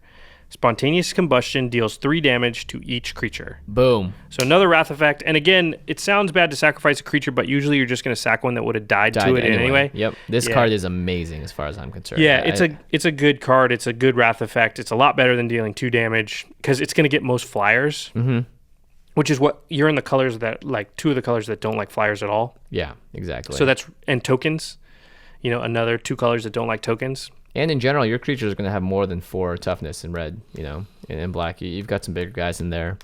Yeah, especially black, or you're going to have regen or whatever. Yeah, I think this is it's just like we said about route. Yeah. And other Wrath effects is it's a hard effect to duplicate. Yeah. It's going to get you out of situations that no other card could get you out of. I mean, there's not another card in the set that you look up and somebody's got 12 squirrel tokens and, somebody else has 6 flyers. And your board's been whittled down to like 2 little creatures on the ground, and you're like, no, what card can I draw off the top that gets me out of this situation? And Spontaneous Combustion can do it. Yeah, I agree. It's just nice. Yeah, I'd play this in any black-green deck. I'd say it's a C+, or maybe even a B-. I'm going to say B- because just in those colors, like the token deck and the flying deck are hard to deal with. Yeah. And those are the things that it is the perfect answer, I'd say, to all those. Next up, we got Wood Sage, green and a blue for 1/1. It's a creature, human druid. You can tap him to name a creature card, reveal the top 4 cards of your library, and put all of them with that name into your hand. Put the rest into your graveyard. It's just weird. Yeah, I couldn't care less about this guy. I think it's too random. It's too chancy. You can't really fix the top of your deck very well. There's only a few cards that can do that, and it's just too reliant on all that. So I would give him a C.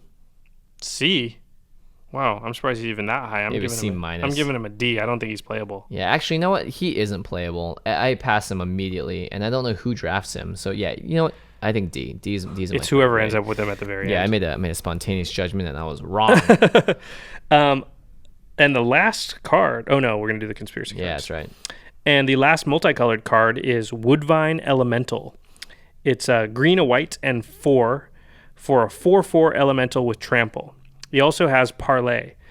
Whenever Woodvine Elemental attacks, each player reveals the top card of his or her library. For each non-land card revealed this way, attacking creatures you control get +1/+1 until end of turn.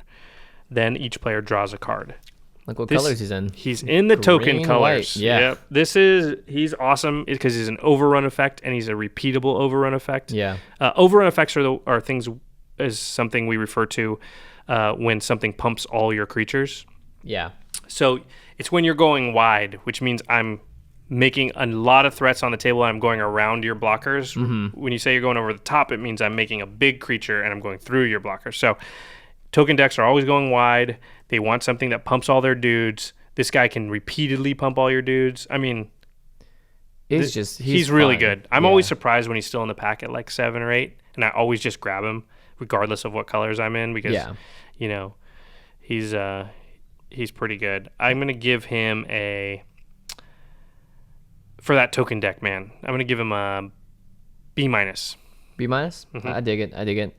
Because I think he is attacking Drakestown Forgotten. I don't know. Oh, is that what he is? I don't know. I can't tell. I'm looking at the two pictures now. It looks like he is, but at the same time, he could also not be. But whoever he's attacking, they don't look like they're in good shape. Yeah. So I'm gonna give him a B minus too. Just in those colors, I think he's great. Cool. All right, let's talk about the conspiracy cards. These are the cards. They're a new card type. They were added in this set. The set was named after them. The way the conspiracy cards all work is they begin the game in your command zone, so you don't put them in your deck. Yep. So the normal rules about opportunity cost of a card don't apply to these cards. It definitely spices up the draft a lot. There's one in each of the booster packs as well. Yeah, there'll always be at least a conspiracy card or a draft matters card. Right. So they'll either be like a Cogwork Librarian or a conspiracy card.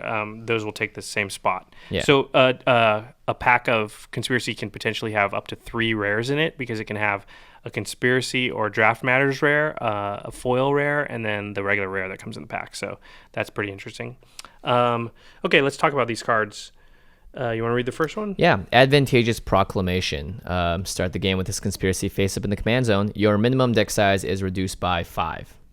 So you can have a 35 card deck if you want. Right. I think it's okay.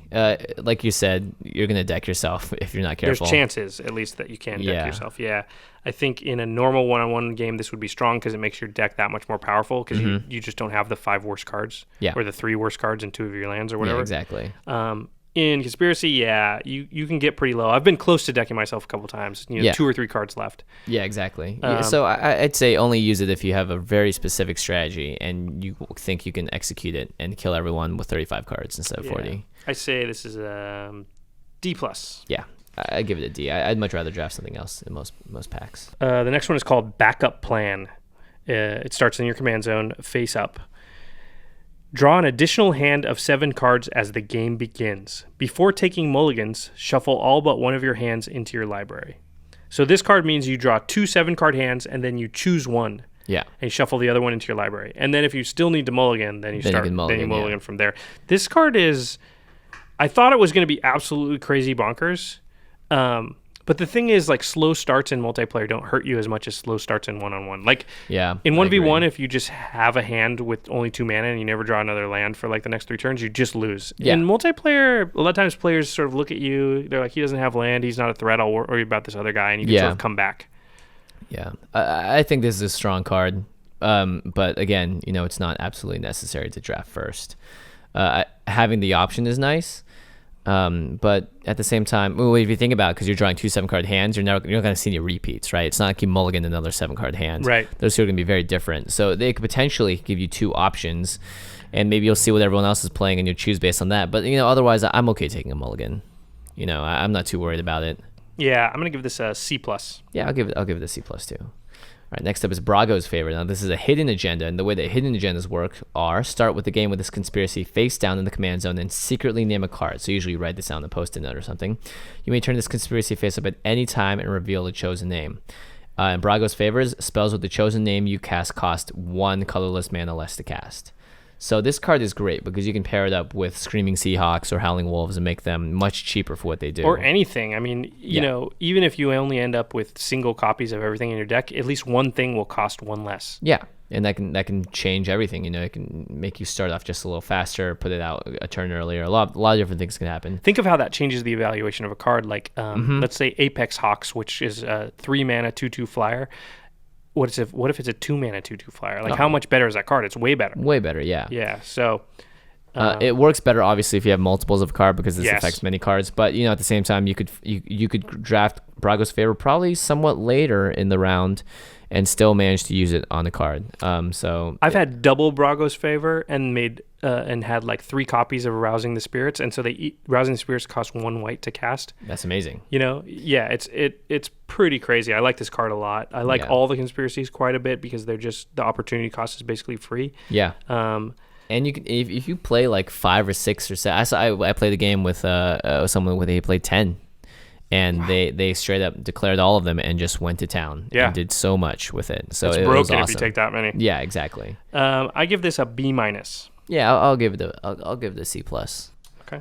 Next is Double Stroke. It's also hidden agenda, so it starts face down and you name the card and reveal it when you wish. And it says, whenever you cast an instant or sorcery spell with the chosen name, you may copy it.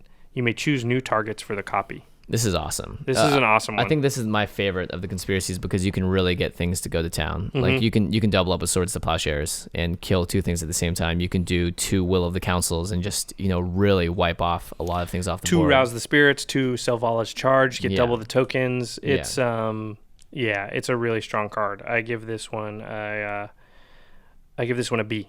Yeah, I'll give this guy a B too. Next up, immediate action, another hidden agenda. You name a card, and it's just creature you control with the chosen name have haste. It's okay. I think it's good if you can put it on like Elvish Aberration and be able to tap it for mana as soon as it comes into play. I think that's kind of fun. But other than that, like we said before, haste isn't the most important thing. If it's getting down to it and it's like 3 players left and you need haste to like go in and swing for lethal, then sure. But I just don't see it being that useful. I think, you're going to have, this one's a lot more situational. Like, for one, the first one of these you get is okay, and the second one is not so great because, you're usually going to use it on a card that you have multiple copies of, and generally your deck's not going to have multiple copies of a lot of different cards. Also, I could see taking it if I pulled like a Scourge of the Throne, because then I can make it so I put him down and attack with him right away. And he becomes a 6/6 and I get an additional turn like right away. So if you have a specific card that haste is really strong with, then this gets a little bit better. In general, I don't think it's one of the better ones. I give it a C. Yeah, I'm going to give this a C- just because I don't value haste very much in this set. And haste in general is not as strong in multiplayer. Yeah, because you're just not as aggressive. Yep. Iterative analysis. Harry Potter. Totally Harry Potter, man. What's he doing? He's reading a book. Where's Voldemort? Not there. Don't say his name. Oh, sorry. Where's he who should not be named? Don't say his name. Yeah, don't name him as the hidden agenda either, right? Secretly name Voldemort with iterative analysis. That would be awesome, actually. Yeah, right. So the card has hidden agenda. You name a card, blah, blah, blah. Whenever you cast an instant or sorcery spell with the chosen name, you may draw a card. Okay. This is a really good card. It just basically says tack draw a card onto any instant or sorcery. If you have 2 or 3 of an instant or sorcery, this can draw you 2 or 3 cards in the game. That's super powerful. Yeah, double that up with double stroke, and now you're drawing 4 cards. For every time you play it or whatever. It's the person that played with 10 put on Convoke. Or Provoke that lets you draw a card. 2 cards every time you cast He drew 4 cards with iterative analysis and double stroke. That's brutal. Yeah, it was super brutal. That's awesome. I give this a B-. Yeah, I'll give this a B- too. All right, Museo's Preparations. It's a hidden agenda again. You can name a card and then you flip it up. And each creature you control with the chosen name enters the battlefield with an additional +1/+1 counter on it. This is awesome. Yeah, this is awesome. But note, you can't do this for creature tokens. This Correct. won't work with tokens because they're not technically creatures. Yeah, the haste one won't work that way either. Yeah, exactly. But you can do this for your Screaming Seahawks and for your Apex Hawks and your Gnarlids and all the rest. Yeah, so if you have a lot of these tiny guys and you can put a bunch of them into play, then awesome. They're even buffer. There's a lot of raw power with this one. Yeah, if you have Marchesa, then you can guarantee some of your guys will recur immediately. It's pretty sweet. Well, and they enter the battlefield with a +1/+1 counter on it every time. So even when they die and come back, they enter with a +1/+1 counter. Yeah. So if you have a Marchesa and that's just crazy. If you have a Marchesa and this card, good night. Those creatures are never going away. This is my favorite one of these, I think. Super powerful. I'm going to give it a B+. The only thing I'd draft above this, I think, is bombs. Unless it was late in the draft and I didn't have multiple copies of a single card. That's the only time I might not. Even then, it's pretty good, even if you just name one creature. Yeah. I'm going to give it a B because if you don't have multiples, then you do lose some of the value out of it. But it still is a great card. I think it's one of the more powerful conspiracies for sure. The next one is Power Play. It says, you are the starting player. If multiple players would be the starting player, one of those players is chosen at random. Right. So if someone else has Power Play, then we've never seen that happen, but it could. How powerful is this, Jimmy? I think it's okay. I think overall the power of going first and being a card up, because technically if you're playing a multiplayer game, everyone draws on their first turn. So it's not like someone's on the draw, and has an advantage that way. I think it evens out over time. So Power Play I don't think is actually that effective. I haven't found it to be. It's not game breaking by any way. Usually by turn 4 or 5, you don't even remember who went first. I mean, that's how sort of forgettable it is. Yeah. I'm gonna give it a C-. I'm gonna give it a C because I think sometimes maybe you do have a deck that does want to get out first, and has if you have a bunch of dethroned guys and you want to be able to attack before everyone else, True. So there is use for that. The next conspiracy is secret summoning. When it has a hidden agenda as well, and whenever a creature with a chosen name that you choose enters the battlefield, you may search your library for any number of cards with that name, reveal them, and put them in your hand and shuffle your library. So this is like making a Screaming Seahawk or a Howling Wolf out of any creature that you want. Yeah. And it's great because I think you can do this and combine it with lots of other fun stuff. If you want to immediate action it or Brago's Favor and have them all be cheaper, there's lots of fun stuff you can do. It just requires you to be able to draw all of them at the same time. Yeah. I mean, draft all of them, over a course of the game. I would say that also like something to note is these conspiracies are usually higher picks than the cards they're actually going to be used on. So usually you want to pick up a couple of these conspiracies early, and then you want to start taking the same creature over and over again. You want to find one that nobody's taking and hopefully get like 3 or 4 copies of it. Mm-hmm. And, if you get enough of these conspiracies, like almost any creature will do. Yeah, totally. It definitely has a lot of power when it comes to that. And, the art is great. It's Grenzo summoning all his guys out of the dungeon. So, yeah, I like it. I'm going to give this a, I don't know, what should I give this? I'll give this a C+. Yeah, I think it's good. It's not awesome, but I'm going to give it a C+. Yeah, it's still a high pick. Yeah. Next is Secrets of Paradise. From the name, you're going to be able to tell what this does. It's hidden agenda, also name a card, and it turns all of your cards into Birds of Paradise. So you can tap them, it turns the name card into Birds of Paradise. Mm-hmm. So what that means is you can tap and add 1 mana of any color. Yeah. So that it gives that ability to the named creature. I love mana fixing, so and this is ramp also. Yep. I love it. I really ideally want to put this with like a lower casting cost creature because I don't want to be using my higher casting cost creatures to tap for mana. Definitely not. Yeah. Yeah. But, you can put it on something that's like a 2-drop that's also a 2/2 and you can attack with it occasionally, but it also fixes you and ramps you. Like you can have bonkers draws where you have like 7 mana available on turn 4 with this. Yeah. I like this a lot because you combine that with Secret Summoning and now you have all 3 of these little 1-drop or 2-drops. Skitter of Lizards or whatever that can freaking tap for any mana, and you've got massive fixing, so that's kind of cool. So I like this a lot. I give it a C+. Yep, I'm gonna go C+. Maybe even a B-, depending on what you're trying to do with your deck. I'm gonna draft it like a B because I love mana fixing, but in general, I think it's a C+. Yeah.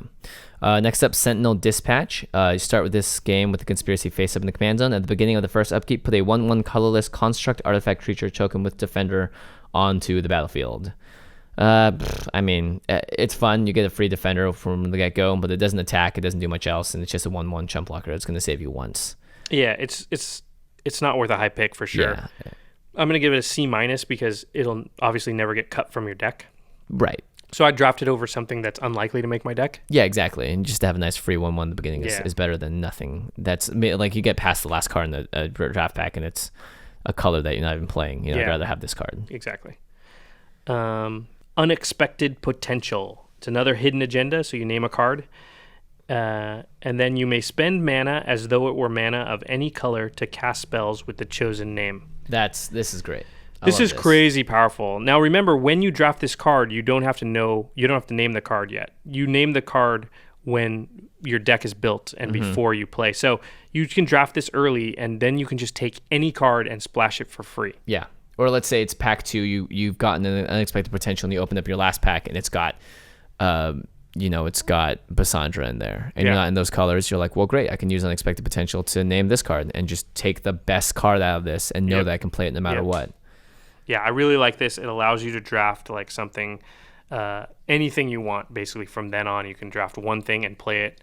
Not worrying about the color of it. I think it's super powerful. Yeah. I'm going to give this one an A-. Yeah, I like that. I'd say, B+, A-. It just depends on where you draft it too, All right, the last and final card. We've reached it. We've done it. We've gotten all the way to the end. We did it. And it's a good card to end on. It's a World Knit, which is you start it with it face up in the command zone. As long as every card in your card pool started the game in your library or in the command zone, lands you control have tap, add 1 mana of any color to your mana pool. This card is so awesome. It's so awesome. But it means you have to play with literally every card you drafted. You have to play with every card you drafted, but it doesn't all your mana taps for every color mana. So yeah, exactly. I don't know if it's good, but it's awesome. Yeah. And I think there's one card that allows you to exile cards with it. to give it more power or whatever. Cogwork grinder, yeah. And that'd be fun with WorldKnit. Because you can get rid of all the bad cards, so you don't end up with an 80 card Right. deck. You end up with a 60 card deck or something. Yeah. I think if you're gonna have WorldKnit, you need to have a lot of other conspiracies like secret summoning and you definitely. I think you would want to take every other conspiracy you can just to thin out your deck. But at the same time, you would want to take good cards high enough. Mm-hmm. Well, here's the thing: you can take literally the best card out of every pack. Yeah, you can have the best creatures out of everything. But at the end of the day, you're also gonna have a lot of crap in your deck that you have to play. Yeah, other people are gonna have thin their stuff out. I don't know if it's good, but every time WorldNet comes along, I'm gonna take it and I'm gonna do it. Yeah, I mean, this is gonna be the most unique drafting experience ever if you do it. So why not? May as well try it out once or twice. And I've heard that it's helped a lot of people just win. I'll draft it every time, but I'm still gonna give it like a C+. Yeah. C+, I'm with you. I will draft it higher than that, but as actual power level, like if you're trying to win, then C+. Yeah, and it's nice. I like Selvala being on the top of a cliff watching everything. All these art the art is awesome. Is awesome, yeah, because you can see where all the characters come from and stuff. Whew. So that's it. We're we done. Just spent like we made it. 5 hours, 6 hours speaking about conspiracy. A long time. How do those limited resources guys do this all the time? I don't know. Marshall, Brian, please tell us your secrets. We bow down to your ability to. I want to know what kind of liquid refreshment you use during it because my throat is dying. I know what you mean. We've been chugging water and going to the bathroom any chance we get, knowing we have to edit it out later. But it's. That's all right. Can't be avoided. Yeah, it can't be avoided. All right, so if you're still listening, thanks for sticking around. Hopefully this was helpful. Definitely, Conspiracy is awesome. Try it out. It's one of my favorite draft formats. I'm so happy that Wizards is doing more multiplayer stuff. I think it opens up the game to a lot more people as well. And overall, I think it's just gonna be good for Magic. Yeah, and I think playing formats like this and showing your support by purchasing the product and playing it with your friends really encourages Wizards to continue to develop their product towards this user base. The people that like multiplayer, that like EDH, that like this kind of play experience. Historically, it hasn't gotten a ton of attention from the pro scene and from the major like Magic publications and things like that, just because it's more of a casual format, it's more of a kitchen table format, but a lot of people play Magic this way, and Wizards will keep developing product for us if we are just if we show our support for it. So definitely go out there, give it a shot. Okay, I need a nap. Yeah, I need to eat. So that's it for this week's episode. Thanks for listening, everybody. Make sure you tune in next week for a post-Comic-Con episode with a very special guest from Wizards of the Coast. So awesome. We'll be talking about everything announced by Wizards at Comic-Con, Commander 2014, From the Vault Annihilation, and of course the brand new fall set, Khans of Tarkir. It's a can't-miss episode, so make sure you tune in. All right, on that note, everybody, we'll see you next time. See ya. Thank you for your attention. For further inquiries, send an email to commandcast@rocketjump.com or ask us on Twitter @JFWong and @JoshLeeQuai. See you later, alligator. Greetings, humans.